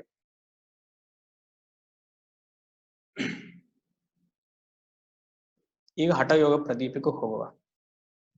ಒಂದು ಶ್ಲೋಕ, ಸುಮಾರು ಶ್ಲೋಕಗಳಿದೆ ರೆಫರೆನ್ಸ್, ನಾನೊಂದು 2-3 ಕೊಡ್ತೀನಿ. ಆಸಕ್ತಿ ಇರೋರು ಅದನ್ನ ಓದ್ಬೋದು, ಯಾಕಂದ್ರೆ ಅದು ಮೆಮೊರಿ ಇನ್ನ ಫ್ರೆಶ್ ಅಲ್ಲಿ ಇದೆ ನನಗೆ. ಈಗ ಒಂದು 2 ತಿಂಗಳ ಕೆಳಗಡೆ ಪೂರ್ತಿ 6 ತಿಂಗಳು ಬೇಕಾಗಿತ್ತು ಹಠಯೋಗ ಪ್ರದೀಪಿಕಾ ಮುಗಿಸಕ್ಕೆ. ಸೊ ಅದು ಫ್ರೆಶ್ ಅಲ್ಲಿ ಇರೋದ್ರಿಂದ ಈಗ ಹೇಳ್ಬಿಟ್ರೆ ಒಳ್ಳೇದು. ಮಾರುತೆ ಮಧ್ಯ ಸಂಚಾರೇ ಮನಸ್ಥೈರ್ಯಂ ಪ್ರಜಾಯತೆ, ಯೋ ಮನಸ್ಸು ಸ್ಥಿರಂ ಭಾವಃ ಸೈವಾವಸ್ಥೆ ಮನೋನ್ಮನಿ. ನಾನು ಇದು ರೆಫರೆನ್ಸ್ ಕೊಡ್ತೀನಿ, ನೀವು ಆಮೇಲೆ ಓದಿ. ಚಾಪ್ಟರ್ 2 ಶ್ಲೋಕ 42 ನೋಡಿ. ಮಾರುತೆ ಮಧ್ಯ ಸಂಚಾರೇ, ಮಾರುತಃ ಮೀನ್ಸ್ ವಾಯು. ಇಲ್ಲಿ ಮತ್ತೆ ವಾಯುಗ್ ನಾ ಹೇಳ್ಬೇಕು ಅಂದ್ರೆ, ವಾಯು ಇಂಗ್ಲಿಷ್ ಅಲ್ಲಿ ವಿಂಡ್. ವಾಯುವ ಸ್ಪರ್ಶ ನಮ್ಗೆಲ್ರಿಗೂ ಆಗತ್ತೆ. ದೊಡ್ಡ ಗಾಳಿ ಬಂದ್ರೆ, ವಿಂಡ್ ಬಂದ್ರೆ ವಿ ಕ್ಯಾನ್ ಫೀಲ್, ಬಟ್ ಅದು ಪ್ರಾಣಶಕ್ತಿ ಅಲ್ಲ. ವಾಯು ಒಳಗಡೆ ಇರುವ ಮತ್ತೊಂದು ಸೂಕ್ಷ್ಮ ಶಕ್ತಿ, ಅದು ಪ್ರಾಣ, ದಟ್ ಈಸ್ ಜೀವ. ಅದರಲ್ಲಿ ಶಕ್ತಿ ಇದೆ. ನೀವು ವಾಯುನೇ ಪ್ರಾಣಶಕ್ತಿ ಅಂತ ತಗೊಳ್ಬಾರ್ದು. ನಾನು ಮುಂಚೆ ಹೇಳಿದ್ದೆ ಅನ್ಸುತ್ತೆ, ನಾನು ಕುಲಾಮೃತೈಕರಸಿಕಾ ಕುಲ ಸಂಕೇತ ಪಾಲಿನಿ ಇದೆಲ್ಲ ವಿಶ್ಲೇಷಣೆ ಹೇಳಿದ್ದೆ, ಜಾಸ್ತಿ ಮಾಡಿದ್ದೆ. Normal breathing in and out is not ಪ್ರಾಣ. Inside the wind, inside the ವಾಯು ದೇರ್ ಇಸ್ ಎ ಅದೃಷ್ಟ ಶಕ್ತಿ, ಅದಕ್ಕೆ ಪ್ರಾಣಶಕ್ತಿ ಅಂತ ಹೆಸರು. That alone is responsible for Kundalini awakening. ಸರಿನಾ? ಇಲ್ಲಿ ನೋಡಿ, ಮಾರುತೆ ಮಧ್ಯ ಸಂಚಾರೇ. ಮಧ್ಯ ಸಂಚಾರ ಅಂದ್ರೇನು? ಸುಷುಮ್ನ ನಾಡಿ. ಮಾರುತೆ ಮಧ್ಯ ಸಂಚಾರೆ ಮನಸ್ಥೈರ್ಯಂ ಪ್ರಜಾಯತೆ. ಯಾವಾಗ ಸುಷುಮ್ನ ನಾಡಿಯಲ್ಲಿ ಮನಸ್ಸು ಅಂದ್ರೆ ಸುಷುಮ್ನ ನಾಡಿಯಲ್ಲಿ ಆ ಪ್ರಾಣಶಕ್ತಿ ಹೋಗುತ್ತೋ, ಕುಂಡಲಿನಿ ಹೋಗುತ್ತೋ, ಮನಸ್ಥೈರ್ಯಂ ಪ್ರಜಾಯತೆ, ಈಕ್ವಿಪಾಯ್ಸ್, ಮನಸ್ಸು ಒಂದು ಸಮಾನ ಭಾವಕ್ಕೆ ಬಂದುಪಡುತ್ತೆ. ಸಮಾಧಿಗೆ ಡೆಫಿನೇಷನ್ ಇದು, ಸಮ್ಯಕ್ ಆಧೀಯತೆ ಮನಃ ಅಸ್ಮಿನ್ ಸಹ ಇಸ್ ಸಮಾಧಿ. ಸಮ್ಯಕ್ ಆಧೀಯತೆ ಮನಃ ಅಸ್ಮಿನ್ ಇಸ್ ಸಮಾಧಿಗೆ ಅದೇ ಡೆಫಿನಿಷನ್. ಆಗ ಮನಸ್ಸಲ್ಲಿ ಸ್ಥಗಿತವಾಗಿ ನಿಂತಾಗ ಯೋ ಮನಸ್ ಸುಸ್ಥಿತಿ ಭಾವ ಶೈವಾವಸ್ಥಾ ಮನೋನ್ಮಣಿ. ಶೈವಾವಸ್ಥಾ ಅಂದ್ರೆ ಟೆಕ್ನಿಕಲ್ ಆಗಿ ಅದನ್ನ ಶಿವ ಅವಸ್ಥಾ. ಆ ಪ್ರಾಣಶಕ್ತಿ ಮೂಲಾಧಾರದಿಂದ ಮೇಲಕ್ಕೆ ಹೋಗಿ ಸುಷುಮ್ನ ನಾಡಿಯ ಜೊತೆಗೆ ಸೇರ್ಕೊಂಡಾಗ ಇಲ್ಲಿ ಬಿಂದುಗೆ ಶಿವಶಕ್ತಿ ಐಕ್ಯ ಆದಾಗ ಶೈವಾವಸ್ಥಾ ಆರ್ ಶಿವ ಅವಸ್ಥಾ. ಯಾವಾಗ ಆ ಕುಂಡಲಿನಿ ಶಕ್ತಿ ಅಥವಾ ಪ್ರಾಣಶಕ್ತಿ ಇಲ್ಲಿ ಸೇರುತ್ತೋ ಆ ಸ್ಥಿತಿಗೆ ಮನೋನ್ಮನಿ. ಈ ಜಾಗಕ್ಕೆ ನಿರ್ವಿಕಲ್ಪಕ ಸಮಾಧಿ ಅಂತ ಹೆಸರು.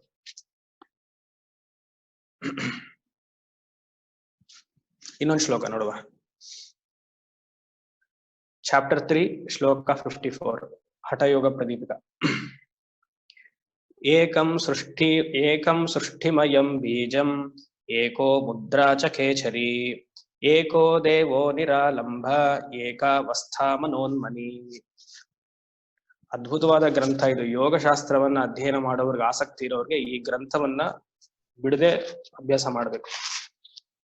ಹಠಯೋಗ ಪ್ರದೀಪಿಕ ಮತ್ತೆ ಯೋಗ ಅಂತ ಯಾಜ್ಞವಲ್ಕ್ಯರ ಒಂದು ಪುಸ್ತಕ ಬರೆದಿದ್ದಾರೆ. ಹಠಯೋಗ ಪ್ರದೀಪಿಕೆಗಿಂತ ಮುಂಚೆ ಪತಾಂಜಲಿ ಯೋಗ ಸೂತ್ರ, ಅದಕ್ಕಿಂತ ಮುಂಚೆ ಯೋಗ. ಯಾಜ್ಞವಲ್ಕ್ಯರು ತಪೋನಿಷ್ಠರು, ಮಹಾಯೋಗಿಗಳು. ಸ್ವಾತ್ಮಾರಾಮರು ಬರ್ದಿರೋದಿಲ್ಲ ಹಠಯೋಗ. ಅದಕ್ಕೆ ಜ್ಯೋತ್ಸ್ನ ಅಂತ ಸ್ವಾಮಿ ಬ್ರಹ್ಮಾನಂದರು ಅದಕ್ಕೆ ಕಾಮೆಂಟ್ರಿ ಬರ್ತಿದ್ದಾರೆ. ತುಂಬಾ ಚೆನ್ನಾಗಿ ವಿಶ್ಲೇಷಣೆ ಮಾಡಿದ್ದಾರೆ. ಅದು ಆ ಸಮಯ ಇದ್ರೆ ದಯವಿಟ್ಟು ಓದಿ.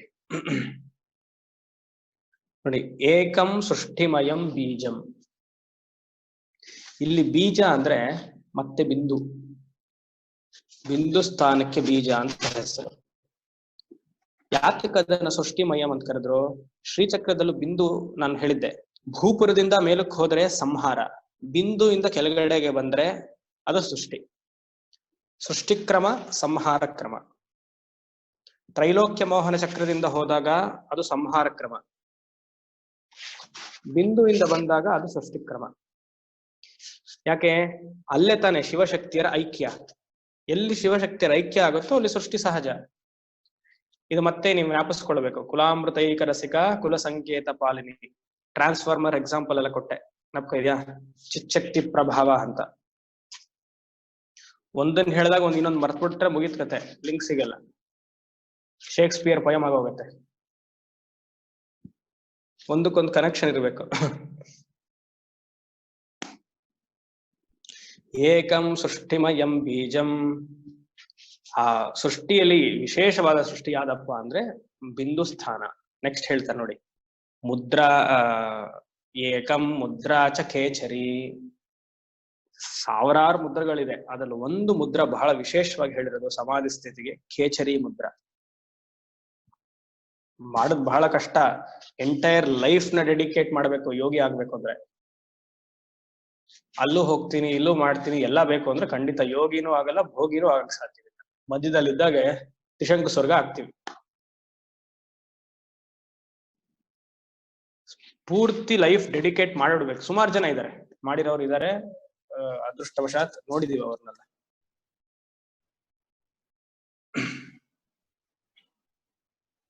ಖೇಚರಿ ಮುದ್ರ ಜ್ಞಾಪಕ ಇದೆಯಾ? ನಾಲ್ಗೆನ ಹೀಗ್ ಮಾಡ್ಬೇಕು. ಹೀಗ್ ಮಾಡಕ್ಕಿಂತ ಮುಂಚೆ ಅದಕ್ಕೊಂದು ಸಂಸ್ಕಾರ ಇದೆ. ಫಸ್ಟ್ ಸೂರ್ಯನಿಗೆ ತೋರಿಸ್ಬೇಕು. ಏನೇ ಸಂಸ್ಕಾರ ಆದ್ರೂ ಫಸ್ಟ್ ಪ್ರತ್ಯಕ್ಷ ಸೂರ್ಯ ಇಲ್ಲದೆ ಏನು ಕೆಲಸವಾಗಲ್ಲ. ಸುಮಾರು ದಿವಸ ಬೆಳಗ್ಗೆ ಉದಯಿಸುವ ಸೂರ್ಯದಲ್ಲಿ ಹೀಗೊಂದು 5 ರಿಂದ 10 ನಿಮಿಷ ತೋರಿಸ್ಬೇಕು. ನಮ್ಗೆ ಹೀಗೆ ಇಟ್ಕೊಳಕ್ಕೆ ಕಷ್ಟ. ಎಷ್ಟೊತ್ತು ಇಟ್ಕೊಳ್ತೀರಾ? ಅಭ್ಯಾಸ ಇಲ್ವೇ? ಅದಾದ್ಮೇಲೆ ಗುರು ಒಂದು ಚಿಕ್ಕದಾಗಿ ಒಂದು ಸೂಜಿ ತರ ಇಟ್ಕೊಂಡಿರ್ತಾರೆ. ಈ ತುದಿಲಿ, ನಾಲ್ಗೆಯ ತುದಿಲಿ ಚುಚ್ತಾರೆ ಸ್ವಲ್ಪ. ಚುಚ್ಚಿದಾಗ ಸ್ವಲ್ಪ ರಕ್ತ ಬರುತ್ತೆ, ಅಲ್ಲಿ ಸ್ವಲ್ಪ ಕಟ್ ಮಾಡ್ತಾರೆ ಚಿಕ್ಕದಾಗಿ. ಆ ಕಟ್ ಮಾಡಿ ಆಗಿದ ತಕ್ಷಣ ಅದೊಂದು ಸಂಸ್ಕಾರ, ಎಳಿಬೇಕು ನಾಲ್ಗೆನ ಹೀಗೆ 3 ತಿಂಗಳು ಸ್ವಲ್ಪ ನಿಧಾನಕ್ಕೆ ಎಳಿಬೇಕು. ಅವಾಗ ನಾಲ್ಗೆ ಎಕ್ಸ್ಟೆಂಡ್ ಆಗುತ್ತೆ, the tongue gets extended. Extend ಆದ್ಮೇಲೆ ಮತ್ತೊಂದು ಸಂಸ್ಕಾರ ಇದೆ, ಮತ್ತೆ ಸೂರ್ಯನಿಗೆ ತೋರಿಸ್ಬೇಕು. ಸೂರ್ಯನಿಗೆ ತೋರಿಸಿದಾಗ 12 ಹುಣ್ಣಿಮೆಗಳು ಚಂದ್ರನಿಗೆ ತೋರಿಸಿ, ಆಮೇಲೆ ಜೇನುತುಪ್ಪ ಎಲ್ಲ ಸ್ವಲ್ಪ ಕ್ರಮ ಇದೆ, ಅದೆಲ್ಲ ಹೇಳಕ್ ಬೇಡ. ಅದೆಲ್ಲ ಹಾಕದ್ಮೇಲೆ ಮತ್ತೆ ತಿರ್ಗಾ ಹೀಗ್ ಮಾಡ್ಬೇಕು. ಹೀಗ್ ಮಾಡಿ ಒಳಗಡೆ ತಗೊಂಡು ಆ ಕಿರು ನಾಲ್ಗೆ ಕೆಳಗಡೆ ಮುಟ್ಟಿಸ್ಬೇಕು. ಈಗ ಮುಟ್ಟಲ್ಲ, ಈಗ ಕಿರು ನಾಲ್ಗೆ ಕೆಳಗಡೆ ಮುಟ್ಟಿಸ್ಬೇಕು ಅದನ್ನ. ಅದ್ ಮುಟ್ಟಿಸಿದಾಗ ಅಲ್ಲಿಂದ ಈ ಪಾಕೆಟ್ಸ್ ಆಫ್ ಎನರ್ಜಿ ಪ್ಯಾಟರ್ನ್ಸ್ ಇರುತ್ತಲ್ಲ, ಅಂದ್ರೆ ಈ ಸುಷುಮ್ನ ನಾಡಿ ಒಂದು ಮೇರುದಂಡ, ಈ ಸ್ಪೈನಲ್ ಕಾರ್ಡ್ ಕನೆಕ್ಟ್ ಆಗಿರುತ್ತಲ್ಲ, ಅಲ್ಲಿ ಹೋಗಿ ನೀವು ಈ ಸಮಾಧಿ ಅವಸ್ಥೆಯಲ್ಲಿ ಬಂದಾಗ ಅಲ್ಲಿಂದ ಈ ಮಧು ಸೃಷ್ಟಿ ಎಲ್ಲ ಆಗತ್ತೆ. ಈ ಜಾಗದಿಂದಲ್ಲ ಜೇನು ಬರ್ತಾ ಹೋಗುತ್ತೆ. 12 ವರ್ಷ ಸತತವಾಗಿ ದಿನಕ್ಕೆ 10 ಗಂಟೆ ಕಾಲ ಮಾಡಿದ್ರೆ ಇದು ಸಿಗತ್ತೆ. ಸರಿನಾ? ಇಲ್ಲ ಅಂದ್ರೆ ಅಷ್ಟೇ, ನಾವಿವಾಗ ಹೀಗೆ ಇರ್ಬೇಕು. ಬಟ್ ಪ್ರಯತ್ನ ಯಾರಾದಿದ್ರೆ ದಯವಿಟ್ಟು ಪ್ರಯತ್ನ ಪಡಿ. ಎಲ್ಲ ಬಿಟ್ಬಿಟ್ಟು ವರ್ತ್ ಡೂಯಿಂಗ್. ಬೇರೆ ಏನೇನೋ ಮಾಡ್ತೀವಿ, this is the worth doing.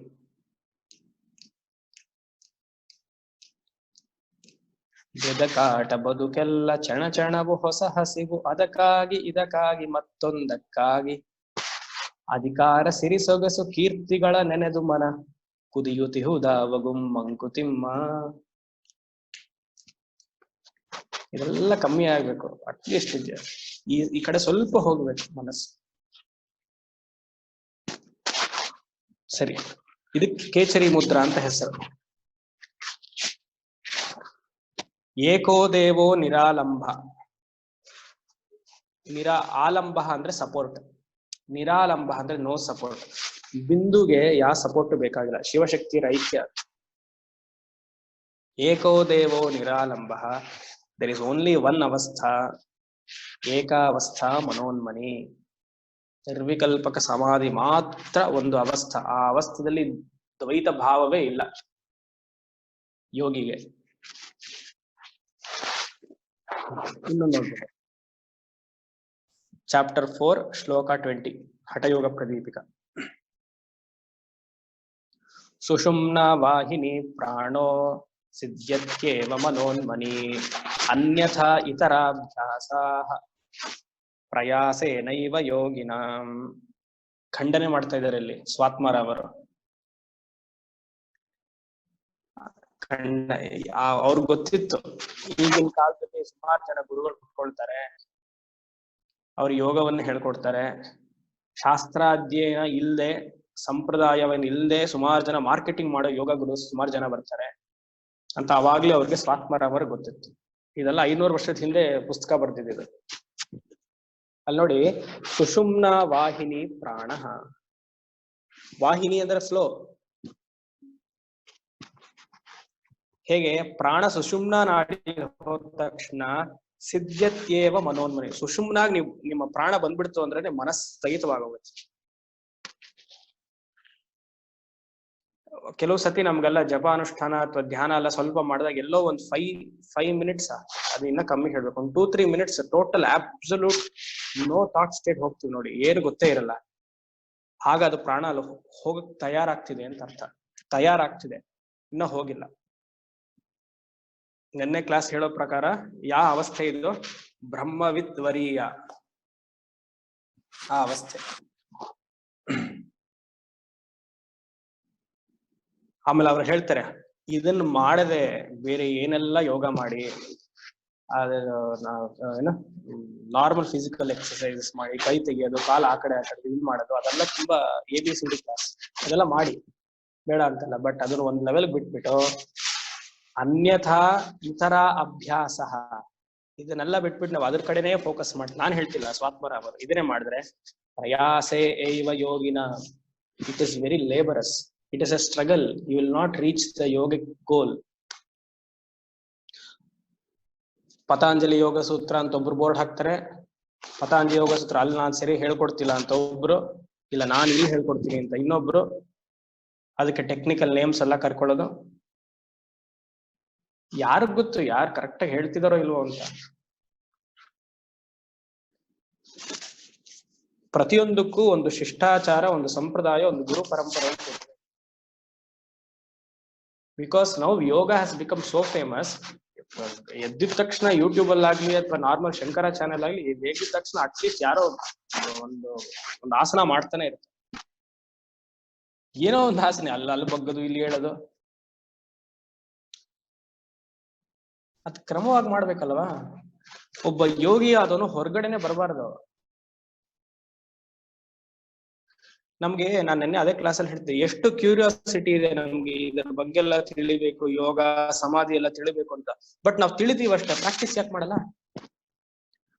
ಒಳ್ಳೆ ಗುರುಗಳನ್ನ ಯಾಕೆ ಆಶ್ರಯಿಸಲ್ಲ?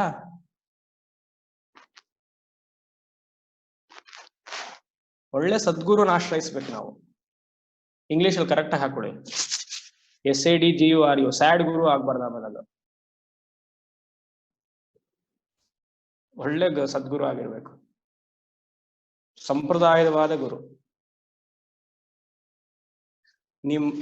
ಇಲ್ಲಿ ಯಾರಿಗಾರು ಯೋಗ ಮಾಡಿ ಅಭ್ಯಾಸ ಇರಬೇಕು, ಮಾಡ್ಬೇಕು, ಅದ್ರಲ್ಲಿ ಹೋಗ್ಬೇಕು ಅಂದ್ರೆ ನೀವು ಪಬ್ಲಿಕ್ ಬರಬಾರ್ದು.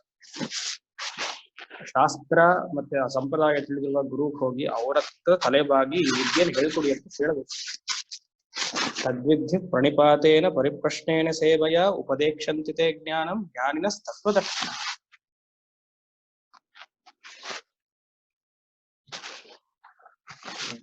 ಮನೋನ್ಮನಿ ಅಂದ್ರೆ ಮನಸ್ಸಿದ್ರೂ ಇಲ್ದೇ ಇರೋ ತರ ಆಗತ್ತೆ ಯೋಗಿ.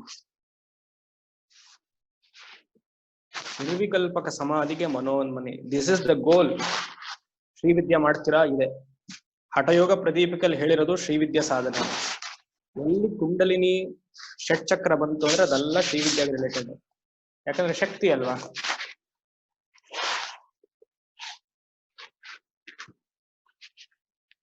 ಸರಿ, ಏನಾಗತ್ತಪ್ಪ ಇಷ್ಟೊಂದೆಲ್ಲ ಹೇಳ್ತಿದಿರಲ್ಲ ಮನೋನ್ಮನಿ, ಏನಾಗತ್ತೆ ಆ ಸ್ಥಿತಿಲಿ ಅಂದ್ರೆ, ಸತತವಾಗಿ ಆ ಸಮಾಧಿ ಸ್ಥಿತಿಲಿ ಇದ್ದಾಗ ಫಸ್ಟ್ ಕಣ್ಣು ರೆಪ್ಪೆಗಳು ಅಳಗಾಡಲ್ಲ. No eyelid moment.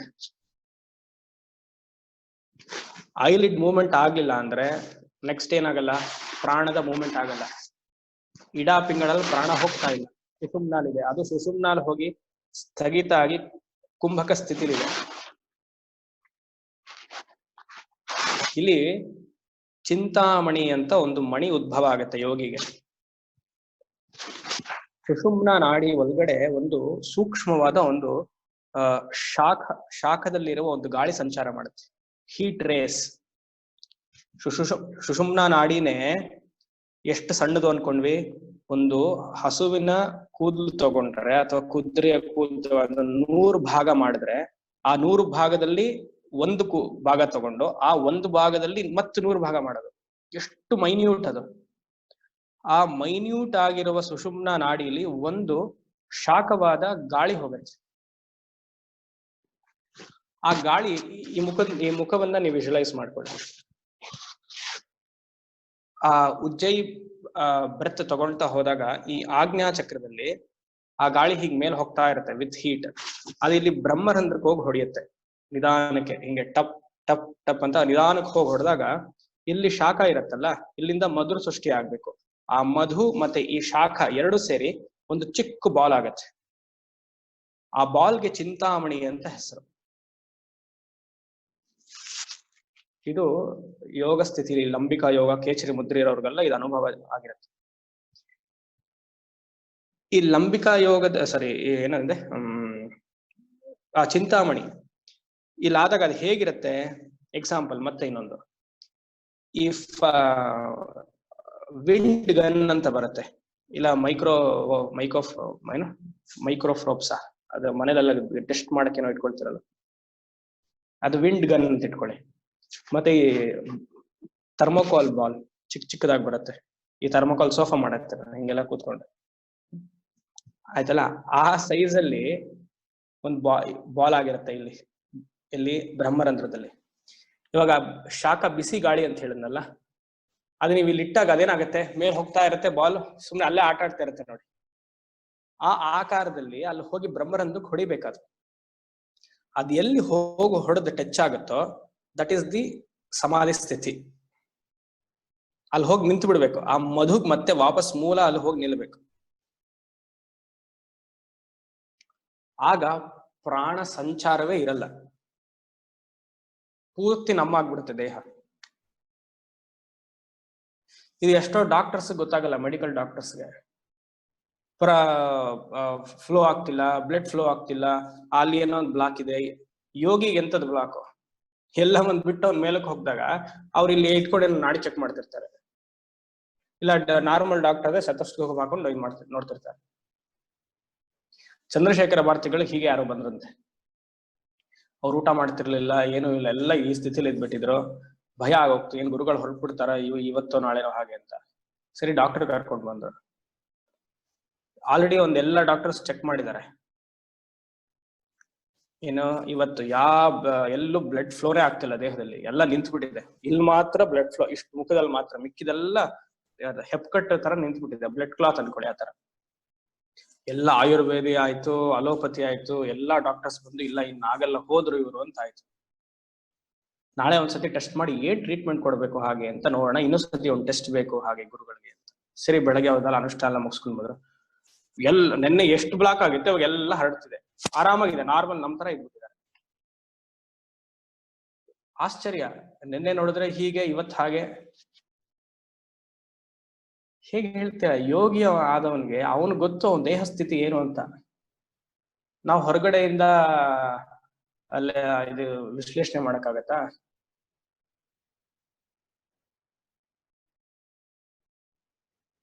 ಅದ್ಭುತವಾದ ಸ್ಥಿತಿ.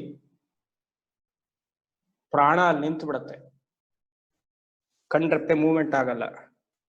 ಎಲ್ಲಿ ಪ್ರಾಣ ನಿಲ್ಲತ್ತೋ ಅಲ್ಲಿ ಸಂಕಲ್ಪ ವಿಕಲ್ಪ ಇಲ್ಲ ಮನಸ್ಸಿನಲ್ಲಿ. ನಾವು ತತ್ವಬೋಧದಲ್ಲಿ ನೋಡಿದೀವಿ, ಸಂಕಲ್ಪ ವಿಕಲ್ಪಾತ್ಮಕಂ ಮನಃ.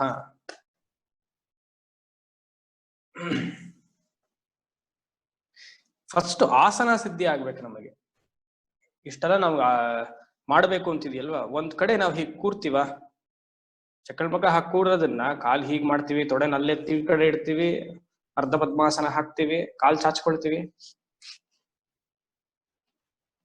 ಕೆಲವರು ಇರ್ತಾರೆ, ಇಲ್ಲ ನಾವು ಚೇರ್ ಮೇಲೆ ಕೂತ್ಕೊಂಡು ಮೆಡಿಟೇಷನ್ ಮಾಡ್ತೀವಿ. ನಮ್ ಗುರುಗಳು ಹಾಗೆ ಹೇಳ್ಕೊಟ್ಟಿದ್ದಾರೆ. ಗುರುಗಳು ಯಾವ ಗುರುಗಳು ಕರ್ಕೊಂಡ್ಬರ್ಬೇಕು, ಸ್ವಲ್ಪ ಅವ್ರನ್ನ ತೋರಿಸ್ಬೇಕು, ಅವ್ರ ಮುಖ ನೋಡ್ಬೇಕು. ನಿಮಗ್ ಕೂರಕ್ಕಾಗಲ್ವಾ, ಯೋಗ ಮಾಡಬೇಡಿ, ಸಿಂಪಲ್. ಶಾಸ್ತ್ರಕ್ಕೆ ಮರ್ಯಾದೆ ಇಲ್ಲ ಅದಕ್ಕೆ. ಕರೆಕ್ಟಾಗಿ ಹೀಗೆ ಕೂರ್ಬೇಕು, ಚಕ್ರಮುಖ ಹಾಕಿ ಕೂಡ್ಬೇಕು, ಪದ್ಮಾಸನದಲ್ಲಿ ಕೂರ್ಬೇಕು. 3 ಗಂಟೆ ಕಾಲ ಆಸನ ಅಲ್ಗಾಡದೆ ಕೂತ್ರೆ ಆಸನ ಸಿದ್ಧಿ.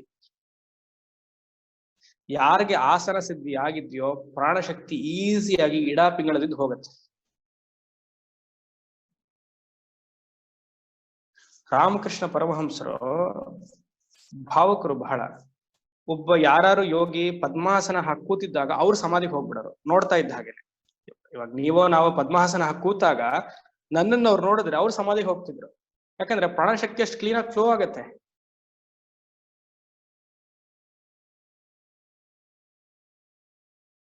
ಆಸನ ಸಿದ್ಧಿ ಬಹಳ ಇಂಪಾರ್ಟೆಂಟ್. ಮೇಲ್ ಕೂತ್ ಮಾಡ್ತೀವಿ, ಹಾಸಿಗೆ ಮೇಲೆ ಮಾಡ್ತೀವಿ, ವರ್ಕ್ ಆಗಲ್ಲ. ಸುಮ್ನೆ ಅದಕ್ಕೆ ನಮ್ಮನ್ನೇ ನಾವದು ಚೀಟ್ ಮಾಡ್ಕೊಳ್ಳೋತರ. ಮನೋನ್ಮನಿ ಅನ್ನೋದು ಸಮಾಧಿ ಸ್ಥಿತಿ. ಅದು ಬಿಂದು ಸಹಸ್ರಾರದಲ್ಲಿ ಮಾತ್ರ ಸಾಧ್ಯ. ಸರಿ, ಇನ್ನ ಸುಮಾರಿದೆ, ಸಾಕು ಅನ್ಕೊಳ್ತೀರಿ, ಇಲ್ಲ ಮತ್ತೆ ಇದೇ ದೊಡ್ಡ ರಾಮಾಯಣ ಆಗೋಗುತ್ತೆ.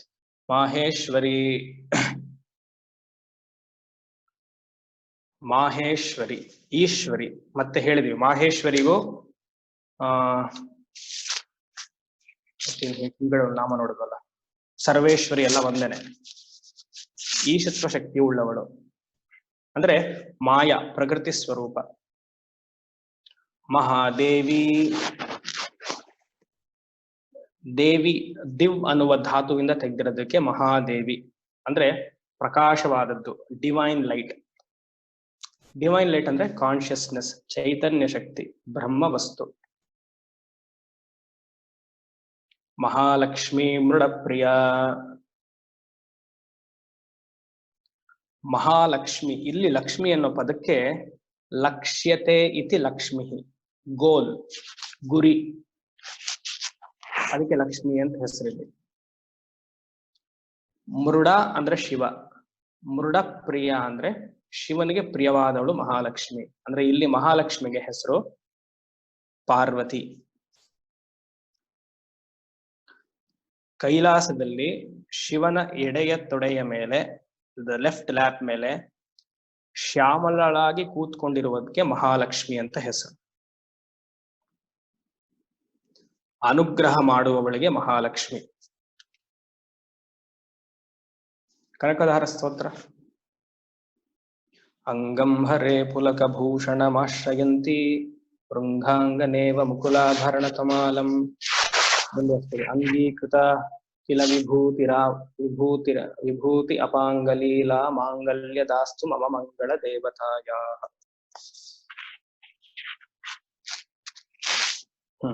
ಮತ್ತೆ ಮುರುಡ, ಮುರುಡ ಅನ್ನುವ ಪದ ಮುದ್ ಅನ್ನುವ ಧಾತುವಿಂದ ತೆಗೆದಿದೆ. ಮುದ್ ಮೀನ್ಸ್ ಮೋದಯತಿ, ಆಮೋದ, ಮೋದ, ಪ್ರಮೋದ ಅಥವಾ ಮೋದ ಪ್ರಮೋದ ಅಂದ್ರೆ ಆನಂದದ ಸಂಕೇತ, ಅಂದ್ರೆ ಶಿವನಿಗೆ ಸಂಕೇತ. Mrida is equal to Shiva ಅಂದ್ರೆ ಆನಂದ ಸ್ವರೂಪ. ಸೊ ಇಬ್ರು ಒಟ್ಟಿಗೆ ಅಲ್ಲಿ ಶಿವಶಕ್ತಿ ಕೂತಾಗ ಆನಂದ ಸ್ವರೂಪ ಅಂತ. ಇಲ್ಲಿಂದ 54 ಮತ್ತೆ 55 ಶ್ಲೋಕಗಳು ದುರ್ಗಾದೇವಿಗೆ ಸಂಬಂಧಪಟ್ಟದ ಶ್ಲೋಕ. ಆಲ್ಮೋಸ್ಟ್ 14 ನಾಮಗಳು ಬರುತ್ತೆ. ದುರ್ಗಾ ಸಪ್ತಶತಿಯಲ್ಲಿ 13 ಅಧ್ಯಾಯ ಇದೆ. ಸೊ ಒಂದೊಂದು ನಾಮವನ್ನು ಒಂದೊಂದು ಅಧ್ಯಾಯಕ್ಕೆ ಹೋಲಿಸ್ತಾರೆ.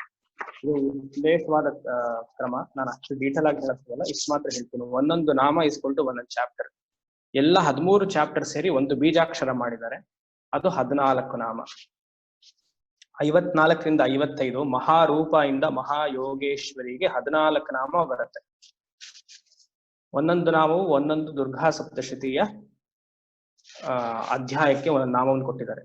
13 ಸೇರಿಸಿ ಒಂದು ಗಂಟು ಹಾಕಿದ್ರೆ ಒಂದು ಬೀಜಾಕ್ಷರ. ಎಸ್ಪೆಷಲಿ ಇದು ವನದುರ್ಗಾ ಮಂತ್ರಕ್ಕೆ ಸಂಬಂಧಪಟ್ಟಿದ್ದು, ಅಷ್ಟಿರ್ಲಿ ಸಾಕು. ಸರಿ. ಮಹಾರೂಪ, ಮಹಾಪೂಜ್ಯ, ಮಹಾಪಾತಕ ನಾಶಿನಿ, ಮಹಾಮಾಯ, ಮಹಾಸತ್ವ, ಮಹಾಶಕ್ತಿರ್, ಮಹಾರಥಿ. ಮಹಾರೂಪ, ಮಹಾಕಾಳಿ, ಮಹಾಲಕ್ಷ್ಮಿ, ಮಹಾಸರಸ್ವತಿಗೆ ಮಹಾರೂಪ ಅಂತ ಹೆಸರು. ತಕ್ಷಣವಾಗಿ ನಾವು ದುರ್ಗಾ ಸಪ್ತಶಿಯ 3 ಧ್ಯಾನ ಶ್ಲೋಕವನ್ನು ಜ್ಞಾಪಿಸ್ಕೊಳ್ಳೋದು. ಅದರದ ವಿವರಣೆ. ಖಡ್ಗಂ ಚಕ್ರ ಗದೇಶು ಚಾಪ ಪರಿಗಾನ್ ಶೂಲಂ ಭುಷುಂಡೀಂ ಶಿರಃ ಶಂಕಂ ಸಂಧದತೀಂ ಕರೈಸ್ತನಯನಾಂ ಸರ್ವಾಂಗಭೂಷಾವೃತಾಂ ನೀಲಾಶ್ಮದ್ಯುತಿ ಮಾಸ್ಯಪಾದ ದಶಕಾಂ ಸೇವೆ ಮಹಾಕಾಳಿಕಾಂ ಯಾಮಸ್ತೌ ಸ್ವಪಿತೆ ಹರೌ ಕಮಲಜೋ ಹಂತುಂ ಮಧುಂ ಕೈಟಭಂ ಅಕ್ಷಸ್ರಕ್ಪರಶು ಗದೇಶು ಕುಲಿಶಂ ಪದ್ಮಂ ಧನುಃಕುಂಡಿಕಾಂ ದಂಡಂ ಶಕ್ತಿಮಸಿಂಚ ಚರ್ಮ ಜಲಜಂ ಘಂಟಾಸುರಾಭಾಜನಂ ಶೂಲಂ ಪಾಸದು ಸುದರ್ಶನೆ ಚ ದದತೀಂ ಹಸ್ತೈಃ ಪ್ರವಾಲಃ ಪ್ರಭಾಂ ಸೇವೆ ಸೈರಿಭಿಮರ್ದಿನೀಮಿಹ ಮಹಾಲಕ್ಷ್ಮೀಂ ಸರೋಜಸ್ಥಿತಾಂ ಘಂಟಾಶೂಲಹಲ ನಿಶಂಕಮುಸಲೆ ಚಕ್ರಂ ಧನುಸ್ಸಾಯಕಂ ಹಸ್ತಾಬ್ಜೈರ್ದದತೀಂ ಘನಾಂತವಿಲಸಚ್ಚೀತಾಂ ಶುತುಲ್ಯಪ್ರಭಾಂ ಗೌರೀ ದೇಹ ಸಮುದ್ಭವಾಂ ತ್ರಿಜಗತಾಮಾಧಾರಭೂತಾಂ ಮಹಾ ಪೂರ್ವಾಮತ್ರ ಸರಸ್ವತಿ ಮನುಭುಜೆ ಶುಂಭಾರ್ದಿ ದೈತ್ಯಾದಿನೀಂ. ಜ್ಞಾಪಕ ಬರಬೇಕು.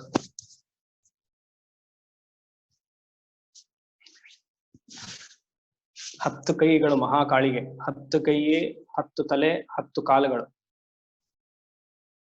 ಮತ್ತೆ ನೋಡಕ್ಕೆ ಸಫೈರ್, ಬ್ಲೂ ಸಫೈರ್, ಬ್ಲೂ ಸಫೈರ್ಗೆ ಇಂದ್ರನೀಲ, ಇಂದ್ರನೀಲದ ಆಕಾರದಲ್ಲಿ ಇದ್ದಾಳೆ. ಫಸ್ಟ್ ಧ್ಯಾನ ಶ್ಲೋಕ. ಯಾರು ಸಪ್ತಶತಿ ಕಲಿತಿದ್ದೀರೋ ಅವ್ರಿಗೆ ನೀನಡಿಯಲ್ಲಿ ನೀಲಾಶ್ಮದ್ಯುತಿ ಮಾಸ್ಯ ಪಾದ ದಶಕಾಂ. ಪಾದ ದಶಕಾಂ ಮಾಸ್ಯ ದಶಕ, ಮಾಸ್ಯ ಅಂದ್ರೆ ತಲೆ, 10 ತಲೆಗಳು 10 ಕೈಗಳು, ಸಾರಿ 10 ಕಾಲುಗಳು, ಮತ್ತೆ ನೋಡುವಾಗ ನೀಲ ಬಣ್ಣದ ಆಕಾರ, ಕಾಳಿ. ಅಷ್ಟೇ ಅಲ್ಲ, ಸರ್ವಾಂಗ ಭೂಷಾವೃತ,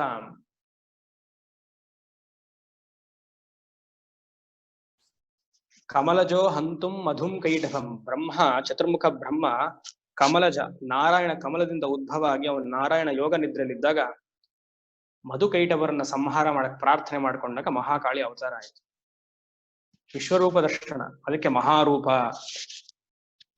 ಮತ್ತೆ ಮಹಾಲಕ್ಷ್ಮಿ, ತಿರ್ಗಾ ಮತ್ತೆ 10 ಕೈ, ಜಪಮಾಲೆ ಎಲ್ಲ ಇಟ್ಕೊಂಡು ಅಕ್ಷಸ್ರಕ್ಪರ. ಅಕ್ಷಸ್ರಕ್ಪರ ಅಂದ್ರೆ ಅಕ್ಷಮಾಲಾಗೆ ಅಕ್ಷಃ ಅಕ್ಷಮಾಲ, ಜಪಮಾಲ.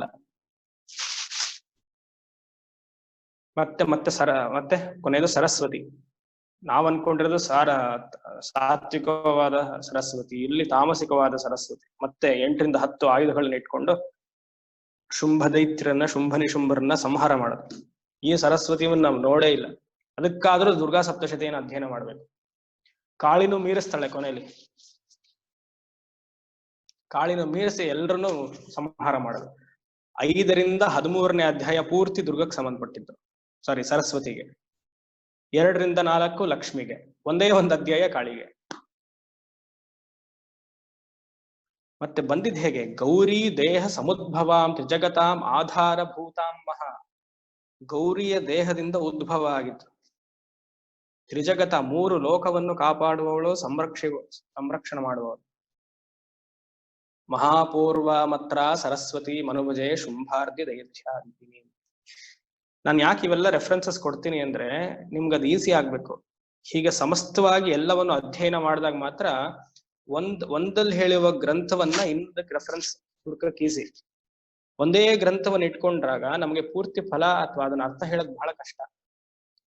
ನಮ್ಗೆ ಎಲ್ಲೋ ಒಂದು ಪ್ರಶ್ನೆ ಇರುತ್ತೆ, ನಾವು ಓದುವ ಗ್ರಂಥದಲ್ಲ ಪ್ರಶ್ನೆ ಸಿಗೋದೇ ಇಲ್ಲ, ಇನ್ನೊಂದೆಲ್ಲೋ ಹೇಳಿರ್ತಾರೆ.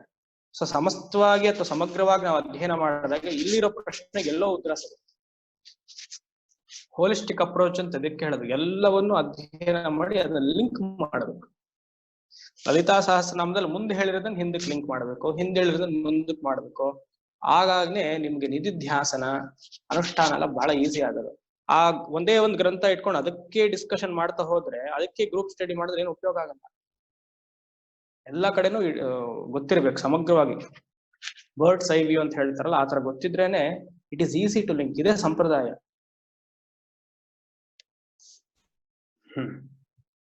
ಮಹಾರೂಪ, ವಿಶ್ವರೂಪ ದರ್ಶನ, ಮಹಾಕಾಳಿ, ಮಹಾಲಕ್ಷ್ಮಿ, ಮಹಾಸರಸ್ವತಿ. ಮಹಾಪೂಜ್ಯ, ಮಹಾಪೂಜ್ಯ ಅಂದ್ರೆ ದೇವತೆಗಳು ವರ್ಷಿಪ್ ಮಾಡಿರೋದು. ಯಾರು ದೇವತೆಗಳು? ಇಂದ್ರಾದಿ ದೇವತೆಗಳು. ಮತ್ತೆಲ್ಲಿ ಹೋಗ್ಬೇಕು ನಾವು? ದುರ್ಗಾ ಸಪ್ತಶತಿಗೆ ಹೋಗ್ಬೇಕು. 4ನೇ ಅಧ್ಯಾಯ. ಶಕ್ರಾದಯ ಸುರಗಣ ನಿಹತೆ ತಿವೀರ್ಯೆ ತಸ್ಮಿನ್ ದುರಾತ್ಮನಿ ಸುರಾರಿ ಬಲೆ ಚ ದೇವ್ಯ ತಾಂ ದುಷ್ಟವ ಪ್ರಣದಿನಮ್ರ ಶಿರೋಧರಾಂ ಸ ವಾಕ್ಹರ್ಷ ಪುಲಕೋದ್ಗಮ ಚಾರುದೇಹ. ಅದೆಲ್ಲ ಅಧ್ಯಯನ ಮಾಡಿ, ಅದ್ಭುತವಾಗಿದೆ. ಇಲ್ಲಿವರೆಗೂ ದುರ್ಗಾ ಸಪ್ತಶತಿಯಲ್ಲಿ ಅನುಷ್ಠುಪ್ ಮೀಟರ್ ಮಾತ್ರ ಹೇಳಿರ್ತಾರೆ, ಅದಕ್ಕೆ ಕ್ರಮವ ನಿಧಾನಕ್ಕೆ ಬರ್ತಾ ಇರುತ್ತೆ, 8 ಅಕ್ಷರನೇ. ಇದು 4ನೇ ಅಧ್ಯಾಯ ವಸಂತ ತಿಲಕ ಮೀಟರ್, 51 ಅಕ್ಷರ. ಶಕ್ರಾದಯ ಸುರಗಣ ನಿಹತೆ ತಿವೀರ್ಯೆ. ಶಕ್ರಾದಯ ಅಂದ್ರೆ ಇಂದ್ರ, ಇಂದ್ರನ್ಗೆ ಶಕ್ರ ಅಂತ ಹೆಸರು. ಶಕ್ ಅನ್ನುವ ಧಾತುವಿಂದ ತೆಗೆದಿರೋದು. ಶಕ್ಯತೆ ಇತಿ ಶಕ್ತಃ ಅಂದ್ರೆ one who is able to pray. ಪ್ರಾರ್ಥನೆ ಮಾಡಕ್ಕೂ ನಮ್ಗೇನೋ ಒಂದು ಶಕ್ತಿ ಸಾಮರ್ಥ್ಯ ಇರಬೇಕಲ್ಲ. ಶಕ್ರಾದಯ ಸುರಗಣ, ಸುರಹ ಅವನ್ ಗಣಗಳು. ಸುರಗಣ ನಿಹತೆ ತಿವೀರ್ಯೆ. ಇರ್ಲಿ, ಅದು ಹೋದ್ರೆ ಮತ್ತೆ ದುರ್ಗಾ ಸಪ್ತಶತಿ ಆಗೋಗುತ್ತೆ, ಬೇಡ.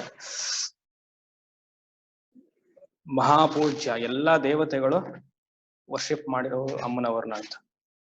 ಮಹಾಪಾತಕನಾಶಿನಿ, ನಾವು ಮಾಡುವ ಸಮಸ್ತ ಕರ್ಮಗಳನ್ನ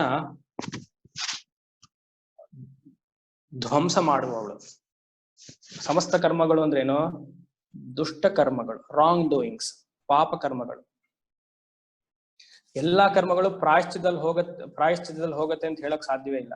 ಎಷ್ಟೊಂದು ಪ್ರಾಯಶ್ಚಿತ್ತ ಮಾಡ್ತೀರಾ? ಪ್ರತಿ ಹೆಜ್ಜೆಗೂ ನಾವು ಮಾಡೋದು, ಧರ್ಮಶಾಸ್ತ್ರವನ್ನು ಅಧ್ಯಯನ ಮಾಡಿಲ್ಲ ಅಂದ್ರೆ ನಾವು ಪ್ರತಿ ಹೆಜ್ಜೆಗೂ ಪ್ರಾಯಶ್ಚಿತ್ತ ಮಾಡ್ತಾನೆ ಇರ್ತೀವಿ. ಎಷ್ಟೊಂದು ಮಾಡಕ್ ಸಾಧ್ಯ? ಪ್ರತಿ ದಿವಸ ಹೋಗಿ ಗಂಗೆಲ್ ಮುಳುಗಕ್ಕಾಗತ್ತಾ?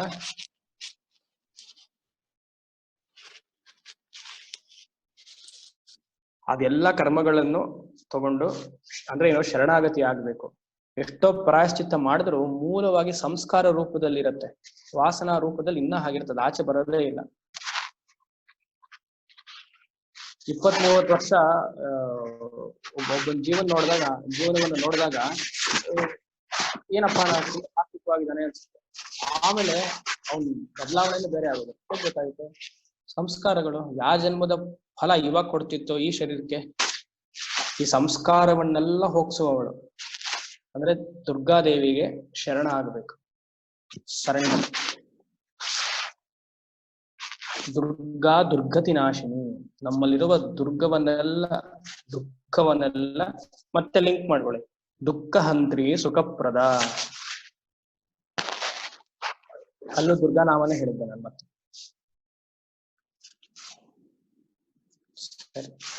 ಮಹಾಪಾತಕ ನಾಶಿನಿ ಅಂದ್ರೆ ಸಂಸ್ಕಾರಿತವಾಗಿ ನಾವ್ ಎಷ್ಟೇ ಪ್ರಯತ್ನ ಪಟ್ರು ನಮ್ಮಲ್ಲಿ ಕೆಲವು ಹ್ಯಾಬಿಚುವಲ್ ಥಾಟ್ ಪ್ಯಾಟರ್ನ್ಸ್ ಅಂತ ಇರುತ್ತೆ ನೋಡಿ, ಅದ್ ಎಷ್ಟೇ ಪ್ರಯತ್ನ ಪಟ್ರು ಹೋಗಲ್ಲ. ಬೆಳಗ್ಗೆ ಹೇಳ್ಬೇಕು ಅನ್ಕೊಳ್ತೀವಿ 4 ಗಂಟೆಗೆ, ಇವತ್ತೊಂದ್ ದಿವಸ 5-5:30, ನೆನ್ನೆ ಮಲಗಿದ್ ಲೇಟು. ಕೆಲವ್ರು ನಿದ್ದೆನೆ ಬರಲ್ಲ ಅಂತೀವಿ, ಅದ್ ಬೇರೆ ನಿದ್ದೆನೆ ಬರ್ತಿರೋ ಏನ್ ಮಾಡಕ್ಕಾಗಲ್ಲ, ನಾರ್ಮಲ್ ಆಗಿ ಹೇಳಿ. ಸಂಸ್ಕಾರಗಳನ್ನೆಲ್ಲ ಕೆಟ್ಟ ಸಂಸ್ಕಾರಗಳೆಲ್ಲ ಹೋಗಿ ಸಾತ್ವಿಕ ಸಂಸ್ಕಾರವನ್ನು ಹೋಗಕ್ಕೆ ದುರ್ಗಾ ಸಪ್ತಶತಿಯ ಪಾರಾಯಣ ಅಧ್ಯಯನ ಬೆಸ್ಟ್ ರೆಮಿಡಿ.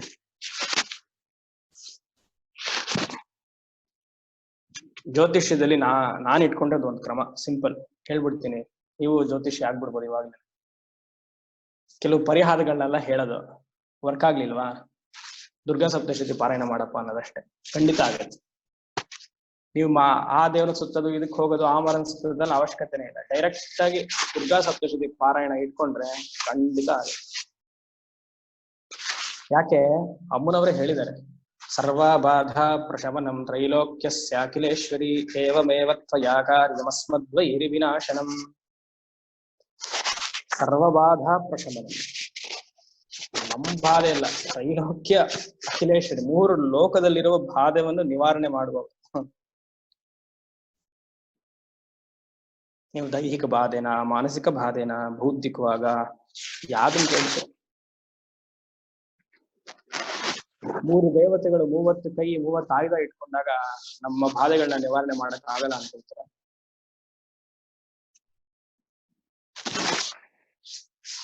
ಮಹಾಪಾತಕ ನಾಶಿನಿ ಮಹಾಮಾಯಾ. 2 ಅರ್ಥ ಮಹಾಮಾಯಾಗೆ. ಈ ಪ್ರಪಂಚ ಹೇಗ್ ಸೃಷ್ಟಿಯಾಯಿತು, ಅದ್ ಹೇಗ್, ಏನು ವೈವಿಧ್ಯತೆ ಇದೆ ಈ ಪ್ರಪಂಚದಲ್ಲಿ, ಅದ್ ನೋಡಿದ್ರೆ ಆಶ್ಚರ್ಯ ಆಗುತ್ತೆ. ಒಬ್ರಿದ್ದಾಗ ಮತ್ತೊಬ್ರಿಲ್ಲ, ಒಂದ್ ಥಾಟ್ ಪ್ಯಾಟರ್ನ್ ಇದ್ದಾಗ ನಮ್ಮ ಶರೀರದಲ್ಲೇ ಬೆಳಗ್ಗೆ ಒಂಥರ ಇದ್ದಾಗ ಮಧ್ಯಾಹ್ನ ಹೇಗ್ ಸಾಧ್ಯ? ಶ್ರೀ ವಿಷ್ಣು ವಿಶ್ವಾದಿ ಮೂಲ ಮಾಯಾ ಲೋಲ ದೇವ ಸರ್ವೇಶ ಪರಬೊಮ್ಮನೆಂದು ಜನಂ ಆವುದನು ಕಾಣದೊಡಂ ಮಳ್ತಿಯಂ ನಂಬಿಹುದೋ ಆ ವಿಶೇಷಕ್ಕೆ ಮಣಿಸು ಮಂಕುತಿಮ್ಮ. ಶ್ರೀ ವಿಷ್ಣು ವಿಶ್ವಾದಿ ಮೂಲ ಮಾಯಾ ಲೋಲ. ಏನು ಜೀವನದ ಅರ್ಥ, ಏನು ಪ್ರಪಂಚಾರ್ಥ, ಏನು ಜೀವ ಪ್ರಪಂಚಗಳ ಸಂಬಂಧ, ಕಾಣದೆ ಇಲ್ಲಿರ್ಪುದೇ ನಾನು ಮುಂಟೆ, ಅದೇನು ಜ್ಞಾನ ಪ್ರಮಾಣವೇ ಮಂಕುತಿಮ್ಮ. ಏನು ಜೀವನದ ಅರ್ಥ, ಏನು ಧಾಳಿ, ಏನದ್ಭುತ ಪಾರಶಕ್ತಿ ನಿರ್ಘಾತ, ಮಾನವನ ಗುರಿ ಏನು, ಬೆಲೆಗೇನು, ಮುಗಿವೇನು, ಏನರ್ಥವಿದಕ್ಕೆಲ್ಲ ಮಂಕುತಿಮ್ಮ. ಮಾಯ ಅನ್ನೋದೇ ಗೊತ್ತಿಲ್ಲ ನಮ್ಗೆ, ಅದು ಎಷ್ಟು ವೈವಿಧ್ಯತೆ. ಎಂತೆಂಥವ್ರಿಗೆ ಪ್ರೆಡಿಕ್ಟ್ ಮಾಡಕ್ಕಾಗಲಿಲ್ಲ ಕೊರೋನಾ ವೈರಸ್ ಬರುತ್ತೋ ಇಲ್ವೋ ಅಂತ, ಅದು 21st ಸೆಂಚುರಿ. ಎಲ್ಲ ಅಸ್ಟ್ರಾಲಜರ್ಸ್ ಫೇಲ್, ನಾನು ಸೇರಿಸಿ.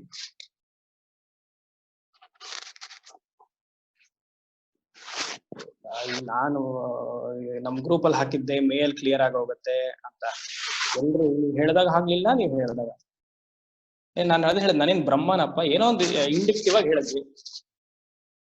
ಆಮೇಲೆ ಕೆಲವರು ಅಸ್ಟ್ರಾಲಜಿನೇ ಸರಿ ಇಲ್ಲ ಅನ್ನೋ ಹೇಳೋ ಮಟ್ಟಕ್ಕೆ ಕೋಪ ಬಂದ್ಬಿಡ್ತಲ್ರಿ. ನಾನು ಹೇಳಿಲ್ಲ ಅಸ್ಟ್ರಾಲಜಿ ಅಥವಾ ಜ್ಯೋತಿಷ್ಯ ಶಾಸ್ತ್ರವನ್ನು ತಿರಸ್ಕಾರ ಮಾಡಬೇಡಿ, ಅದು ದೈವಜ್ಞ ಶಾಸ್ತ್ರ. ಅದು ಅಸ್ಟ್ರಾಲಜರ್ ಸರಿ ಇಲ್ಲ ಅಂತ ಹೇಳಿ ನಾನ್ ಸರಿ ಇಲ್ಲ ಅಂತ ಹೇಳಿ ಒಪ್ಕೊಳ್ತೀನಿ, ಬಟ್ ಜ್ಯೋತಿಷ್ಯವನ್ನ ತಿರಸ್ಕಾರ ಮಾಡ್ಬೇಡಿ. ನಮ್ಮ ಅನಾಲಿಸಿಸ್ ರಾಂಗ್ ಆಗಿರ್ಬಹುದು, ಬಟ್ ಶಾಸ್ತ್ರ ಸರಿ ಇಲ್ಲ ಅಂತ ಹೇಳ್ಬಾರ್ದು. ಯಾರು ಹೇಳಿದ್ದು ಆಗಿಲ್ಲ. ಒಂದು ಸಿಂಪಲ್ ಉದಾಹರಣೆ ಕೊಡ್ತೀನಿ. ಭಗವಂತ ಎಲ್ಲರನ್ನೂ ಮೀರಿರೋದವನು ಅಂತ, ಜ್ಯೋತಿಷನಲ್ಲಿ ಎಲ್ಲರನ್ನೂ ಮೀರಿದ. ಇವತ್ತಿನವರೆಗೂ ಶೃಂಗೇರಿ ಇತಿಹಾಸದಲ್ಲಿ ಶೃಂಗೇರಿ ಗುರುಗಳು ಏನಾರು ಒಂದು ಸಂಕಲ್ಪ ಮಾಡಿದ್ರೆ ಪ್ರತಿಯೊಂದು ನಡಿಲೇಬೇಕು. ಒಂದು ಸಂಕಲ್ಪ ಸುಮ್ಮನೆ ಯಾರನ್ನೋ ನೋಡ್ಕೊಂಡು ಹೇಗೋ ನೋಡ್ಕೊಂಡು ಆಗೋಯ್ತು ಅಂದ್ರೆ ಆಗ್ಬೇಕು. 70ನೇ ವರ್ಷದ ವರ್ಧಂತಿ ಸಂಕಲ್ಪ ಆಗಿತ್ತು, ಚಿಕ್ಕದೊಂದು ಈ ಕೊರೋನಾ ಬಂದು ನಿಲ್ಲಿಸ್ತು. ಹಿಸ್ಟ್ರಿಲೇ ಇರ್ಲಿಲ್ಲ, ಹೇಳಕ್ಕಾಗಲ್ಲ. ಇವಾಗ ಅದನ್ನ ಗುರುಗಳು ಸರಿ ಇಲ್ಲ, ಅವ್ರ ಸಂಕಲ್ಪ ಶಕ್ತಿ ಇಲ್ಲ ಅಂತ ಹೇಳಕ್ಕಾಗತ್ತ? ಅಲ್ಲ, ನಿಮ್ಗೆ ಯಾರು ಪ್ರಶ್ನೆ ಕೇಳಿರಲ್ಲ, ನನಗ್ ಕೇಳ್ತಾರ. ಅದನ್ನ ನಾನು ನನ್ ಕಷ್ಟ ಸುಖವನ್ನು ಹಂಚ್ಕೊಳ್ತಾ ಇದ್ದೀನಿ.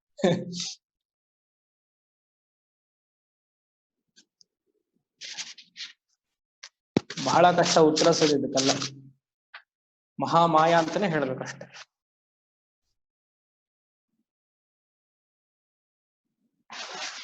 ಇನ್ನೊಂದು ಅರ್ಥ, ನಾರ್ಮಲ್ ಆಗಿ ನಾವು ಮಾಯಾ ಪ್ರಪಂಚ ಏನಪ್ಪ ಹೀಗೆಲ್ಲ ನಾನು ಕಗ್ಗ ಉದಾಹರಣೆ ಕೊಡ್ತೇನೆ. ಮಹಾಯೋಗಿಗಳಿಗೂ ಈ ಮಾಯವನ್ನು ದಾಟದ್ ಬಹಳ ಕಷ್ಟ. ತಪಸ್ ಮಾಡ್ಕೊಂಡಿದ್ರು, ಎಷ್ಟೋ ವರ್ಷ ತಪಸ್ಸಲ್ಲಿ ಇದ್ದನು ವಿಶ್ವಾಮಿತ್ರನ್ನು ಬಿಟ್ಟಿಲ್ಲ ಮಾಯ. ಗಾಯತ್ರಿ ಮಂತ್ರ ಕೊಟ್ಟಿರುವ ಮಹಾ ಋಷಿಗಾಗಿರುವ ವಿಶ್ವಾಮಿತ್ರನಿಗೆ ತ್ರಿವ್ಯಾಮೋಹನ್ ಬಿಡಕ್ಕಾಗ್ಲಿಲ್ಲ. ಆಮೇಲೆ ಮತ್ತೆ ತಪಸ್ ಮಾಡಿದ್ರು, ವಸಿಷ್ಠರಿಂದ ಆಶೀರ್ವಾದ ತಗೊಂಡ್ರು, ಅದೆಲ್ಲ ಸರಿ ಆಯ್ತು. ಆ ಕ್ಷಣದಲ್ಲಿ ಮತ್ತೆ ದುರ್ಗಾ ಸಪ್ತಶತಿ, ಜ್ಞಾನಿನಾಮಪಿ ಚೇತಾಂಸಿ ದೇವಿ ಭಗವತಿ ಹಿಸ ಬಲಾದ ಕೃಷ್ಯ ಮೋಹಾಯ ಮಹಾಮಾಯ ಪ್ರಯಚ್ಛಸಿ. ಜ್ಞಾನಿನಾಮಪಿ ಚೇತಾಂಸಿ, ಮಹಾಜ್ಞಾನಿಗಳಿಗೂ ತಪಸ್ಸಿಗಳಿಗೂ ಯೋಗಿಗಳಿಗೂ ಚೇತಾಂಸಿ ಬಲಾದ ಕೃಷ್ಯ ಮೋಹಾಯ. ಒಂದ್ಸತಿ ಹಿಡ್ಕೊಡ್ಲು ಅಂದ್ರೆ ಬಿಡಲ್ಲ. ಅದಕ್ಕೆ ಯಾವಾಗ್ಲೂ ಧರ್ಮಾನುಷ್ಠಾನದಲ್ಲೇ ಇರ್ಬೇಕು. ಈ ಕಡೆ ಆ ಕಡೆ ನಾವು ಸ್ವಲ್ಪನೂ ಹೋಗ್ಬೋದು. ಧರ್ಮ ಏನ್ ಹೇಳುತ್ತೆ, ಶಾಸ್ತ್ರ ಏನ್ ಹೇಳುತ್ತೆ, ತಲೆಬಾಗಿ ಅದಕ್ಕೆ ಶರಣ ಆದ್ರೆ ಮಾಯಾ ನಮ್ಮನ್ನ ಹತ್ರನೂ ಬರಲ್ಲ. ಮತ್ತೆ ಇದನ್ನು ಭಗವದ್ಗೀತೆ ಕೋಟ್ ಮಾಡ್ತಾನೆ ಇರುತ್ತೆ. ದೈವಿ ಹೇಷಾಂ ಗುಣಮಯಿ ಮಮ ಮಾಯಾ ದುರತ್ಯಯ ಮಾಮೇ ವಯೇ ಪ್ರಪದ್ಯಂತೆ ಮಾಯಾ ಮೇತಾಂ ಪರಂತೆ. ಅರ್ಜುನ, ನೀನ್ ನನ್ನ ಶರಣ ಆಗು, ನಾನ್ ನಿನ್ನ ನೋಡ್ಕೊಳ್ತೀನಿ. ಅಂದ್ರೆ ಕೃಷ್ಣನ ಶರಣ ಆಗೋದಂದ್ರೆ ಏನು, ಧರ್ಮಶಾಸ್ತ್ರದಲ್ಲಿ ಹೇಳಿರುವ ಹಾಗೆ ನಾವು ಧರ್ಮವನ್ನು ಫಾಲೋ ಮಾಡಬೇಕು, ಅಷ್ಟೇ, ಮುಗೀತು. ಅದು ಕೃಷ್ಣನಿಗೆ ಶರಣ ಆಗೋದು ಅಂತ. ಮತ್ತೆ ಕೃಷ್ಣ ಇದೇ 16ನೇ ಅಧ್ಯಾಯದಲ್ಲಿ ಹೇಳ್ತಾನೆ, ತಸ್ಮಾ ಶಾಸ್ತ್ರಂ ಪ್ರಮಾಣಂ ಕುರುತೆ ಕಾರ್ಯ ವ್ಯವಸ್ಥವು. ನಾನು ನಿಮಗೆ ಶಾಸ್ತ್ರವನ್ನು ಕೊಟ್ಟಿದ್ದೀನಿ, ಅಲ್ಲಿ ಹೇಗೆ ಕಾರ್ಯ ಮಾಡಬೇಕು ಅಕಾರ್ಯ ಮಾಡಬೇಕು, ಧರ್ಮ ಯಾವುದು ಅಧರ್ಮ ಯಾವುದು ಅಂತ ತಿಳಿಬೇಕು, ಅದನ್ನ ಅವಲಂಬಿಸ. ಇಷ್ಟ ಬಂದ ಹಾಗೆ ನಮ್ಮ ಮನಸ್ಸಿಗೆ ಬಂದಾಗೆ ಜೀವನ ನಡೆಸೋದು ಮಾಯದ ಸಿಕ್ಕಾಕೊಳ್ತೀವಿ. ಈಗ ಗೊತ್ತಾಗಲ್ಲ, ಮುಂದೆ ಕಷ್ಟ ಪಡ್ಲೇಬೇಕು. ಮುಂದೆ ಅಂದ್ರೇನು, ಮುಂದಿನ ಜನ್ಮ. ಆ ಭಯ ಇರ್ಬೇಕು ನಮ್ಮೆಲ್ರಿಗೂ. ಇವತ್ತೇನೋ ತಳ್ಬಿಡ್ತೀವಿ, ಆ ಕಾನ್ಶಿಯನ್ಸ್ ಅಂತ ಇರ್ಬೇಕಲ್ಲ ನಮ್ಗೆ. ನಮ್ದೇನ್ ಕ್ರಿಶ್ಚಿಯಾನಿಟಿ ಅಲ್ಲ, ಇಸ್ಲಾಂ ಅಲ್ಲ, ಸನಾತನ ಧರ್ಮ. ಮುಂದಿನ ಜನ್ಮ ಖಂಡಿತ ತಪ್ಪು ಅನುಭವಿಸ್ಲೇಬೇಕು. ನಾವು ಸ್ವಲ್ಪ ಆ ಕಡೆ ಈ ಕಡೆ ಹೋದ್ರೆ ಈ ಭಯ ಇರ್ಲೇಬೇಕು. ಅಟ್ಲೀಸ್ಟ್ ಆ ಭಯಕ್ಕೋಸ್ಕರ ಅದು ಧರ್ಮದಲ್ಲಿ ಹೋಗ್ಬೇಕು. ಮಹಾಮಾಯ. ಇನ್ನೊಂದು, ನಾವೆಲ್ಲ ಒಂದು ಪ್ರಾಮಿಸ್ ಮಾಡಿ ಬಂದಿದ್ದೀವಿ ಭಗವಂತನಿಗೆ. ಏನದು, ಸುಮಾರು ಜನ್ಮಗಳನ್ನು ಹೆತ್ಬಿಟ್ಟಿದ್ದೀನಿ, ಸುಮಾರು ತಂದೆ ತಾಯಿ ಆಗೋಗಿದ್ದಾರೆ, ಎಷ್ಟೋ ಯೋನಿಗಳಲ್ಲಿ ಬಂದ್ಬಿಟ್ಟಿದ್ದೀನಿ. ಇನ್ಮೇಲೆ ಧರ್ಮಾನುಷ್ಠಾನ ಮಾಡಿ ಸಾಧನೆ ಮಾಡಿ ಈ ಭೂಲೋಕದಲ್ಲಿ ಜನ್ಮವನ್ನು ಮುಗಿಸಿ ಮೋಕ್ಷ ಸಿಕ್ಕಿದ್ರೆ ಸರಿ, ಇಲ್ಲಾಂದ್ರೆ ಅಟ್ಲೀಸ್ಟ್ ಉನ್ನತ ಲೋಕಕ್ಕಾದ್ರೂ ಹೋಗೋಣ ಅಂತ ಪ್ರಾಮಿಸ್ ಪ್ರತಿಯೊಬ್ರು ನಾವೆಲ್ಲರೂ ಮಾಡಿದ್ವಿ. ಯಾವಾಗ, ಗರ್ಭ ಉಪನಿಷತ್ ಅಂತ ಒಂದು ಉಪನಿಷತ್ ಇದೆ, ಅದನ್ನು ಮತ್ತೆಲ್ಲರೂ ಓದಬೇಕು.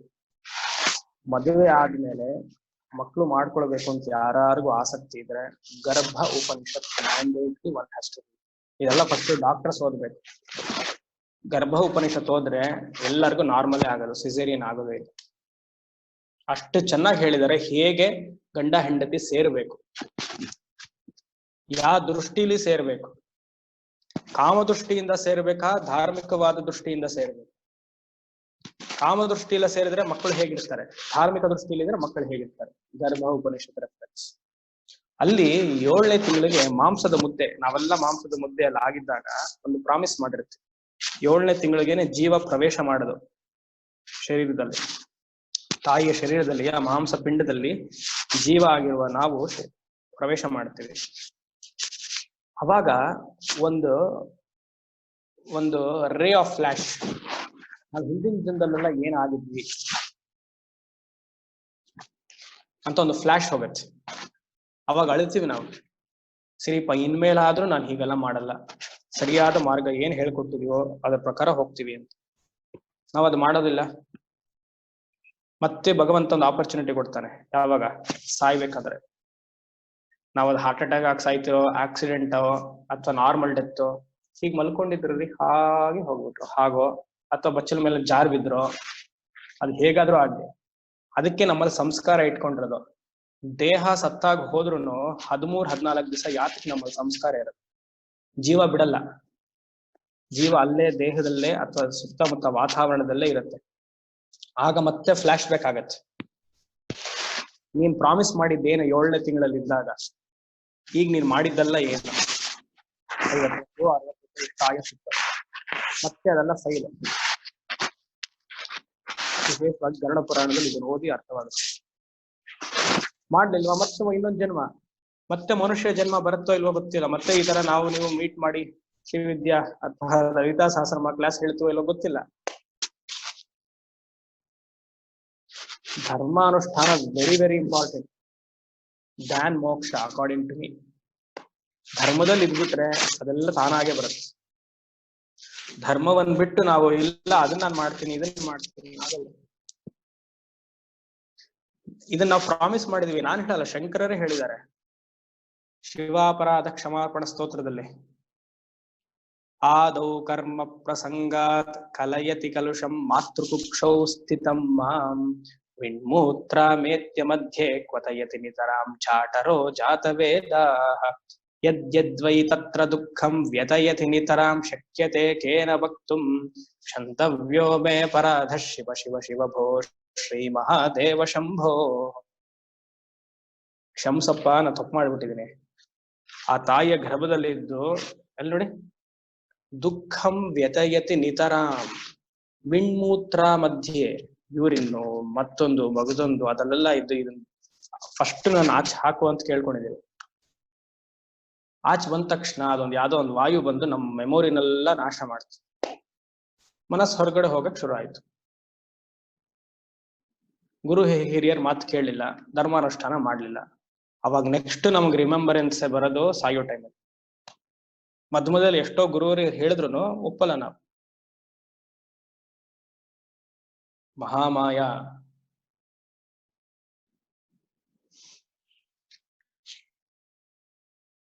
ಮಹಾಸತ್ವ ಸಾಕು ಮಹಾಮಾಯಕ್ಕೆ. ಯಾಕಂದ್ರೆ ಮಾಯವನ್ನ ಜಾಸ್ತಿ ಎಕ್ಸ್ಪ್ಲೈನ್ ಮಾಡಕ್ಕಾಗಲ್ಲ. ಅನಿರ್ವಚನೀಯತ್ವಾತ್ ಅಂದ್ರೆ ಇಟ್ ಇಸ್ ಅನ್ ಇನ್ಎಕ್ಸ್ಪ್ಲಿಕಬಲ್. ಗುರುದೇವ್ ಚಿನ್ಮಯೇಂದ್ರ ಅವ್ರ ಭಾಷೆದಲ್ಲೆಲ್ಲ ಕಾಮೆಂಟ್ ಅಲ್ಲಿ ಬರೆಯೋದು ಹೀಗೇನೆ, ಮಾಯಾ ಇಸ್ ಈಕ್ವಲ್ ಟು ಇನ್ಎಕ್ಸ್ಪ್ಲಿಕಬಲ್ ಅಂತ ಬರುತ್ತೆ. ಮಾಯಾನ ಎಕ್ಸ್ಪ್ಲೈನ್ ಮಾಡಕ್ ಆಗಲ್ಲ ಅಂತ ಎಕ್ಸ್ಪ್ಲೈನ್ ಮಾಡ್ತೀವಿ. ಗಂಟೆ ಮಾಯಾನ ಎಕ್ಸ್ಪ್ಲೈನ್ ಮಾಡಕ್ ಆಗಲ್ಲ ಅಂತ ಎಕ್ಸ್ಪ್ಲೈನ್ ಮಾಡ್ತಾರೆ.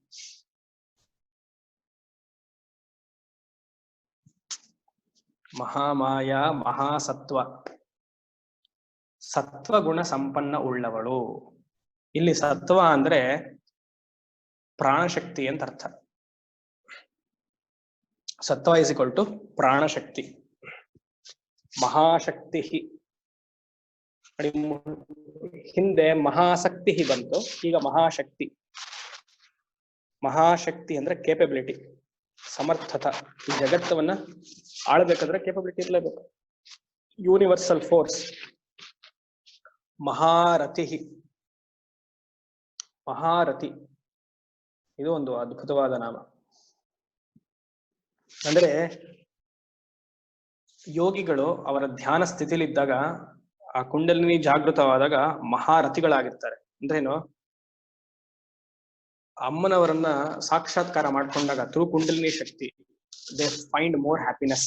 ಮಹಾರಥಿ ಅದೊಂದರ್ಥ. ಅಂದ್ರೆ the yogis will find delight in her ಅಂತ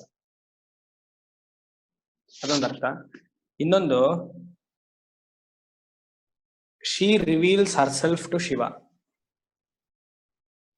ಕುಂಡಲಿನಿ ಜಾಗೃತ ಆಗದೇನೋ ಈಶ್ವರನ್ಗೆ ಹೋಗಕ್ಕೆ ತಾನೆ, ಮೂಲ ಬಿಂದು ಅಲ್ಲಿ ಐಕ್ಯ ಸ್ಥಿತಿ ಆಗಕ್ಕೆ.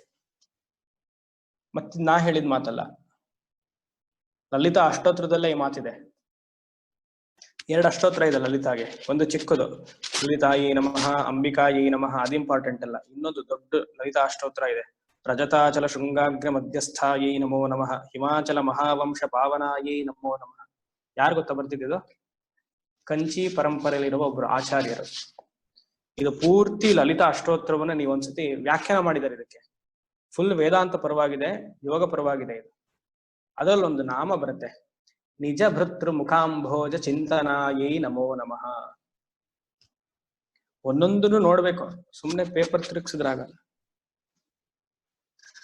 ಜಾಗ್ರತ್ ಸ್ವಪ್ನ ಸುಷುಪ್ತಿನಾಂ ಸಾಕ್ಷಿ ಭೂಮ್ಯೈ ನಮೋ ನಮಃ, ದುಷ್ಟಭೀತಿ ಮಹಾಭೀತಿ ಭಂಜನಾಯೈ ನಮೋ ನಮಃ, ಸಮಸ್ತ ದೇವ ಹೃದಯಾಂಭೋಜ ನಿಲಯಾಯೈ ನಮೋ ನಮಃ, ಅನಾಹತ ಮಹಾಪದ್ಮ ಮಂದಿರಾಯೈ ನಮೋ ನಮಃ. ನೋಡಿ, ಅನಾಹತ ಮಹಾಪದ್ಮ, ಇದರಲ್ಲಿ ಶ್ರೀಚಕ್ರವನ್ನು ಸ್ಥಾಪನೆ ಮಾಡಿಕೊಂಡು ಅನಾಹತ ಮಹಾಪದ್ಮ ಮಂದಿರಾಯೈ ನಮೋ ನಮಃ. All 108 names are full of ನಿಧಿಧ್ಯಾಸನ, ಧ್ಯಾನಕ್ಕೆ ಯೋಗ್ಯವಾದ ನಾಮಗಳು. ಅಲ್ಲಿ ನೋಡಿ, ನಿಜ ಭೃತೃ ಮುಖಾಂಭೋಜ ಚಿಂತನಾಯೈ ನಮೋ ನಮಃ ಅಂದ್ರೆ ಅಮ್ಮನವರ ಮುಖ ಮೀನ್ಸ್ ಇಲ್ಲಿ ಒಂದು ಪಿಕ್ಟೋರಿಯಲ್ ಡಿಸ್ಕ್ರಿಪ್ಷನ್. ಆ ಕುಂಡಲಿನಿ ಶಕ್ತಿ ಮೇಲಕ್ಕೆ ಹೋಗ್ತಾ ಇದ್ದಂಗೆ she is so happy that she is meeting her beloved. ಶಿವನ್ ಜೊತೆ ಐಕ್ಯ ಆಗ್ತೀನಿ ಅಂತ ಹೋದಾಗ ನಿಜ ಭೃತೃ ಮುಖಾಂಭೋಜ ಚಿಂತನಾಯೈ ನಮೋ ನಮಃ. ಅದು ಕವಿತಾ ರೂಪದಲ್ಲಿ ಹೇಳಿದ್ದಾರೆ, ನಾವು ಅದನ್ನ ತತ್ವದೃಷ್ಟಿಯಲ್ಲಿ ನೋಡ್ಬೇಕು. ಮಹಾರಥಿ. ಸರಿ, 54 ನಾಮವೇ ಆಯ್ತು. ಇಲ್ಲಿಗೆ ನಿಲ್ಸೋಣ, ಯಾಕಂದ್ರೆ ಕೆಲವರು ಪ್ರಶ್ನೆ ಇದೆ. ಇಲ್ಲಿಗೆ ನಿಲ್ಸ್ತೇನೆ, ಮುಂದಿನ ಕ್ಲಾಸಲ್ಲಿ ನೋಡುವ. ಓಂ ಶಂ ಅಸತೋಮ ಸದ್ಗಮಯ ತಮಸೋಮ ಜ್ಯೋತಿರ್ಗಮಯ ಮೃತ್ಯೋರ್ಮ ಸಂಗಮಯ ಪೂರ್ಣಮದ ಪೂರ್ಣಮಿದಂ ಪೂರ್ಣಾತ್ ಪೂರ್ಣಮುದಚ್ಯತೆ ಪೂರ್ಣಸ್ಯ ಪೂರ್ಣಮಾದಾಯ ಪೂರ್ಣಮೇವಾವಶಿಷ್ಯತೆ. ಓಂ ಶಾಂತಿ ಶಾಂತಿ ಶಾಂತಿ. ಹರಿ ಓಂ ತತ್ಸತ್. ಶ್ರೀ ಗುರುಭ್ಯೋ ನಮಃ. ಹರಿ ಓಂ. ಶ್ರೀ ಜಗದಂಬ.